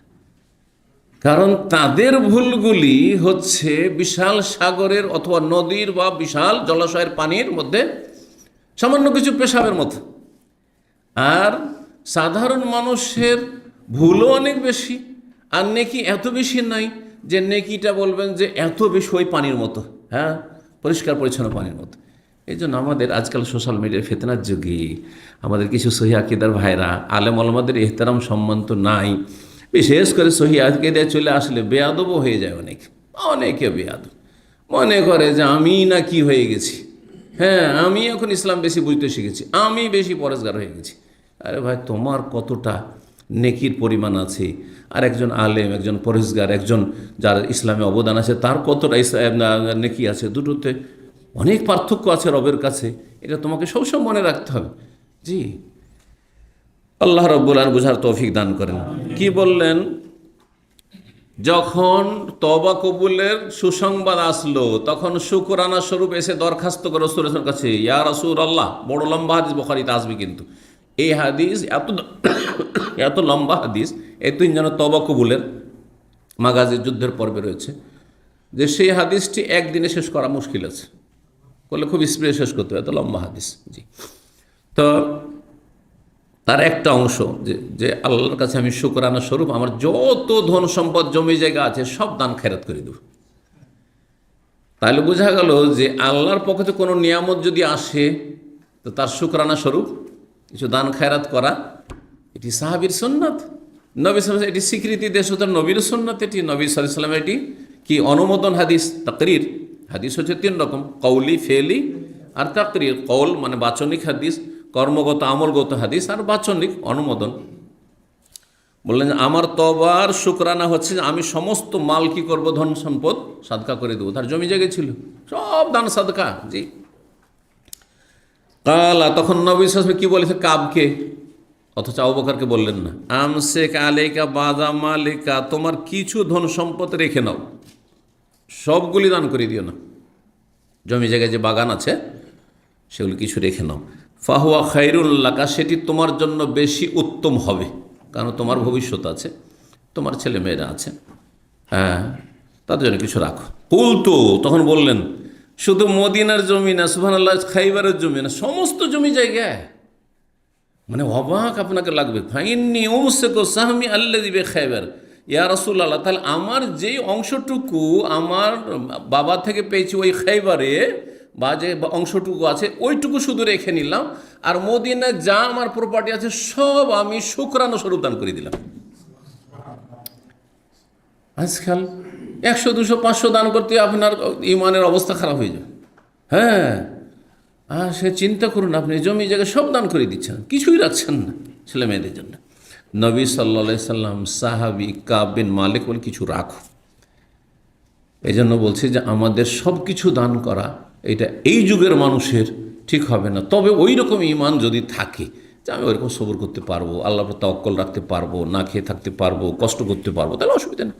তারপর আমার পরিবার, স্ত্রী, ছেলে মেয়েকে মানিয়ে নিতে পারবো, ঠিক আছে, অসুবিধা নেই। নাহলে আপনাকে ছেড়ে ছেড়ে যদি বিদায় হয়ে চলে যেত, কী করবেন আপনি? তুমি সব দান করে দিলে, এই যে গেলাম, বাপের বাড়ি চলে গেল, কী করবেন? তালাক নিয়ে ডিভোর্স লেটার পাঠিয়ে দিল। আজকাল তো খুব সহজ করে দিয়েছে সরকার, যার পুরুষকে ডিভোর্স দেওয়া লাগে না, মহিলায় গিয়ে কোর্টে ডিভোর্স করে দিচ্ছে, যেটা ইসলাম সে অনুমোদন করেন না। কিন্তু ওখানে একটা চোরা রাস্তা রেখে দিয়েছে, ওইখানে অথরাইজ করে রেখেছে। ওই যে আপনার আকদে নিকাহ আছে না বাংলাদেশের, ওখানে একটা ঘর আছে, যে ঘরে আমার স্ত্রীকে আমি অথরাইজ করলাম তালাকের, সে যদি মনে করে তো আমার তালাকের পাওয়ারটি সে ব্যবহার করতে পারবে, অপব্যবহার করবে সে। না না না, এটা কেন করবে? আর এখানে আপনি স্বাক্ষর কেন করবেন? বলছেন আমি এটাতে স্বাক্ষর করবো না। কেন ওকে অথরাইজ করবেন, যেখানে ওর খোলার রাস্তা খোলা আছে? তারপর আবার তালাকটা ওর হাতে দিয়ে দিলেন, তা আপনার হাতে কী থাকলো? নিজের লাগামটা তাকে ধরিয়ে দিলেন যে টানো আমাকে, যেদিকে টানবে টানো। বুঝা গেছে? জি। 1426 নম্বর হাদিস বর্ণনা করেছেন আবু হুরায়রা রাদিয়াল্লাহু তাআলা আনহু, নবী সাল্লাল্লাহু আলাইহি ওয়াসাল্লাম থেকে বলছেন খায়রুস সাদাকাতে মা কানা আন যাহরি গিনা, সবচাইতে উৎকৃষ্ট উত্তম দান খেরাত হচ্ছে যেটা সচ্ছলতার পরে বা অভাব মুক্ততার পরে দান করা হয়। নিজের সংসার চালিয়ে মোটামুটি এতটুকু বাঁচছে, ওর মধ্যে থেকে দান করেন, বা ওইটা পুরোটাই করেন, তাও কোনো অসুবিধা নেই। প্রত্যেকের জানা আছে যে আমার মাসে কত টাকা পরিবার চালাতে লাগে, জি, ওইটা রেখে বাকি এটা বাঁচলো আমি দান করে দিলাম, করতে পারে। তারপরে আরেকটি কথা বলছেন, ওয়াবদা বেমান তাউল। আচ্ছা, দান আপনি নিজের সংসার চালিয়ে যেটা বাঁচলো সেটা দান করুন, এক। 2 নম্বর কথা, দান যে করব এই দানটা কাকে দেব? আগে দূরের লোককে না আগে কাছের লোককে? সবচাইতে উত্তম দান হচ্ছে নিজের ফরজ দায়িত্ব আদায় করা। যাদের ভরণ পোষণের দায়িত্ব আমার ওপর রয়েছে, আপনার ওপর রয়েছে, তারপরে তার থেকে একটু একটু দূরে যারা রয়েছে, এই জন্য অবদা, তুমি শুরু করো। অবদা মানে বাদা এবদাও মানে শুরু করো, তুমি শুরু করো দান করা, বেমান এমন ব্যক্তিদের থেকে, তাউলো যাদের ভরণ পোষণের দায়িত্ব তোমার উপর রয়েছে, জি, তোমার অধীনে যাদের দেখাশোনা রয়েছে। আয়াল, আজকাল আরবরা কি বলছে? ফ্যামিলিকে কি বলছে? আয়াল বলছে না? কেফেল আয়াল বলছে না? আয়াল থেকে তাউল, আলা ইয়াউলো মানে যারা আপনার উপর নির্ভরশীল, যাদের খরচ খরচা কার উপর নির্ভরশীল? আপনার উপর নির্ভরশীল, তাদের থেকে শুরু করুন। এই জন্য নবী সাল্লাল্লাহু আলাইহি সাল্লামকে একজন সাহাবী জিজ্ঞেস করছে, ইয়া রাসূলুল্লাহ, আমার কাছে একটা দিনার মাত্র আছে, একটা টাকা আছে, কাকে দেব? বলছে তুমি আগে খাও। দুটো আছে, কি করব? স্ত্রী খাও। তারপরে আছে তাহলে ছেলে মেয়ে, স্ত্রী ছেলে মেয়ে সবাইকে নিয়ে, ওই একটা থাকলে স্ত্রী ছেলে মেয়ে সবাইকে নিয়ে খেতে হবে, দুটো থাকলে, তিনটে থাকলে যদি লাগে প্রয়োজন। স্ত্রী ছেলে মেয়ের হইলো মোটামুটি আর এক টাকা দিয়ে ধরেন হয়ে গেল, তাহলে আর একটা আছে, তাহলে বাপ মা আছে বৃদ্ধ তাদের, জি। আর যদি দেখা যায় না মাত্র দুটো আছে, আর বাপ মায়ের আর দেখাশোনা কেউ না, আমার ভাইটাও দেখবে না, বা আমি একাই, আমার বাবার একটাই ছেলে, তাহলে ওই একটাতে সবাই ভাগযোগ করে খেতে হবে, কারণ বাপ মাকে তো না খেয়ে রাখা যাবে না, ওদেরকেও সামিল রাখতে হবে। আর তারপরে বোনেরা অভাবী আছে, ভাইয়েরা অভাবী আছে, তখন আর একটা যদি টাকা থাকে দেনার থাকে তো সেটা তাদের উপর খরচ কর। এইভাবে নবী সাল্লাল্লাহু আলাইহি ওয়াসাল্লাম বলেছেন। তাহলে দান সাদকা শুরু করতে হবে কাছের লোক থেকে, প্রথম ফরজ দায়িত্ব যাদের, তারপরে ধরেন ভাইদের দায়িত্ব, ভাই ভাতিজার দায়িত্ব নেই কিন্তু সে সংসার চালাতে পারে না, ভাই ভাতিজা তাদেরকে দেবেন, নিকট আত্মীয় দেবেন, গ্রামবাসী দেবেন, গ্রামের গরিবরা খেতে পায় না, আর আপনি দান করে আসেন ওই বড় মাদ্রাসা যে আছে না ওইখানে দান করে যাতে আমার সুনাম হয়, আর ওই যে মাদ্রাসার যে দায়িত্বশীল আছেন না চেয়ারম্যান সাহেব, আর তার সাথে যেন আমার খাতির জমে। এগুলো দান না, এগুলো দান না। গ্রামের গরিব যারা খেতে পায় না, আত্মীয় স্বজন খেতে পায়, তারা বেশি হক রাখে, এদের অভাব দূর করে। অবদা বেমা, তো শুরু করো যাদের দায়িত্ব তোমার উপর রয়েছে তাদের থেকে, যারা তোমার উপর নির্ভরশীল হয়ে রয়েছে।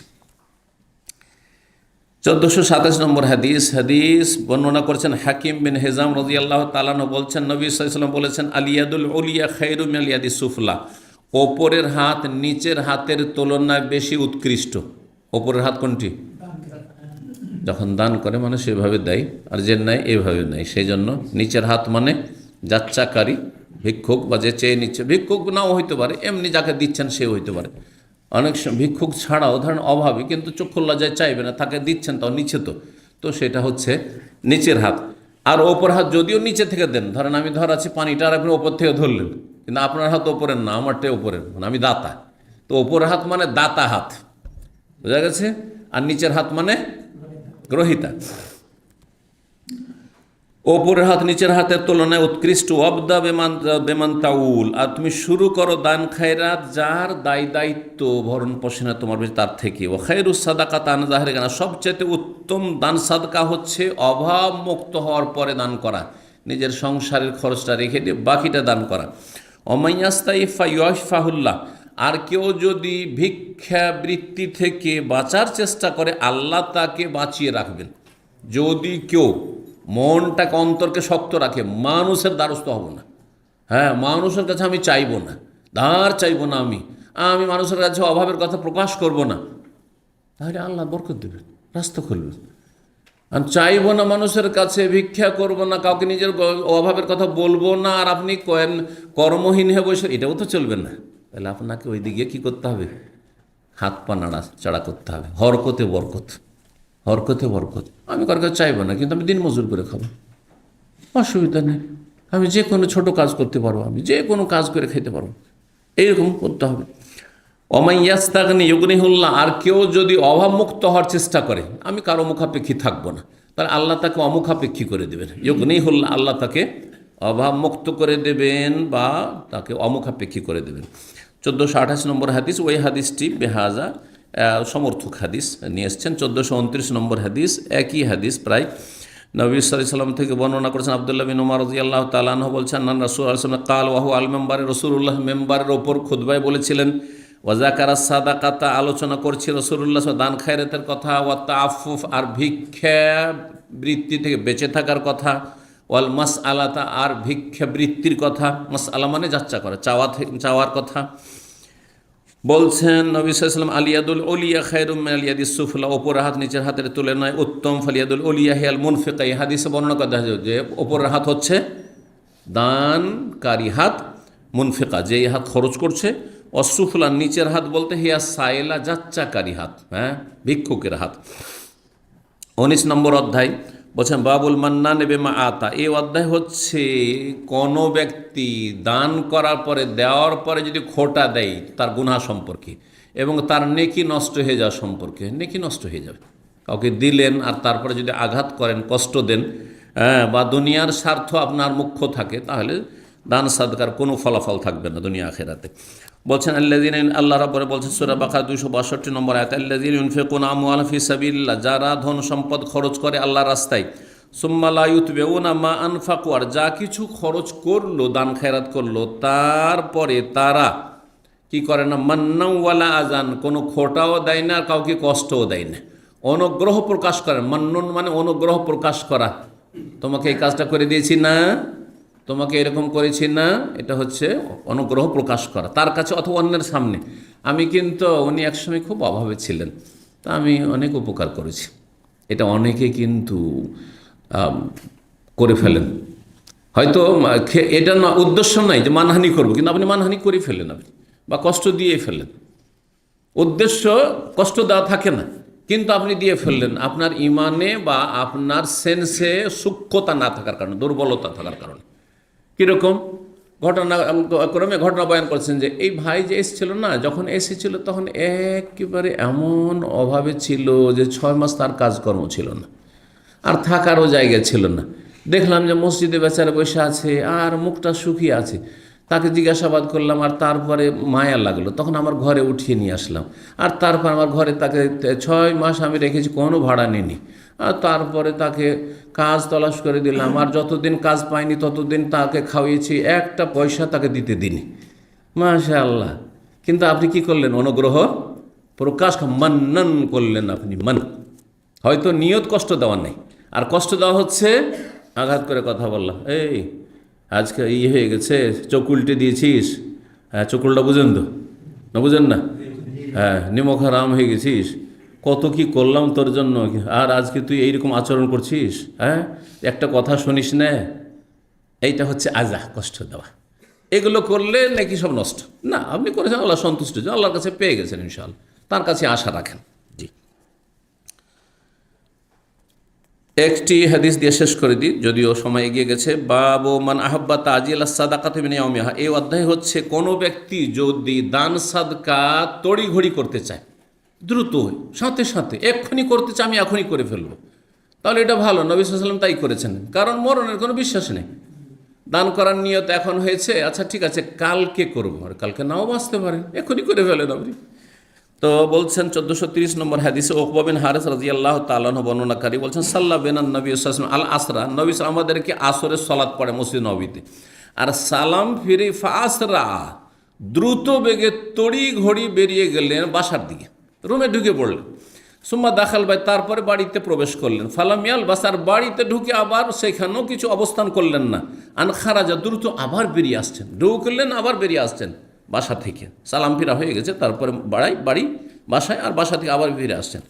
ফকুল তো আউকিল, আমি জিজ্ঞেস করলাম, অথবা কোনো ব্যক্তি বলল যে ইয়া রাসূল, কী ব্যাপার আপনি এত দ্রুত বেগে সালাম ফেরার সাথে সাথে তো এরকম উঠে যান না? তো আপনি উঠে গেলেন, আবার বাসায় গিয়ে একটু থামলেন না, আবার দ্রুত আবার ফিরে আসলেন মসজিদে। ফাকালা, বললেন রাসূলুল্লাহ সাল্লাল্লাহু আলাইহি ওয়াসাল্লাম, কুনতু খাল্লাফতু ফিল বাইতি তিবরা মিনাস সাদাকা, আমি বাড়িতে সাদাকার একটি স্বর্ণের খণ্ড রেখে ভুলে এসেছিলাম।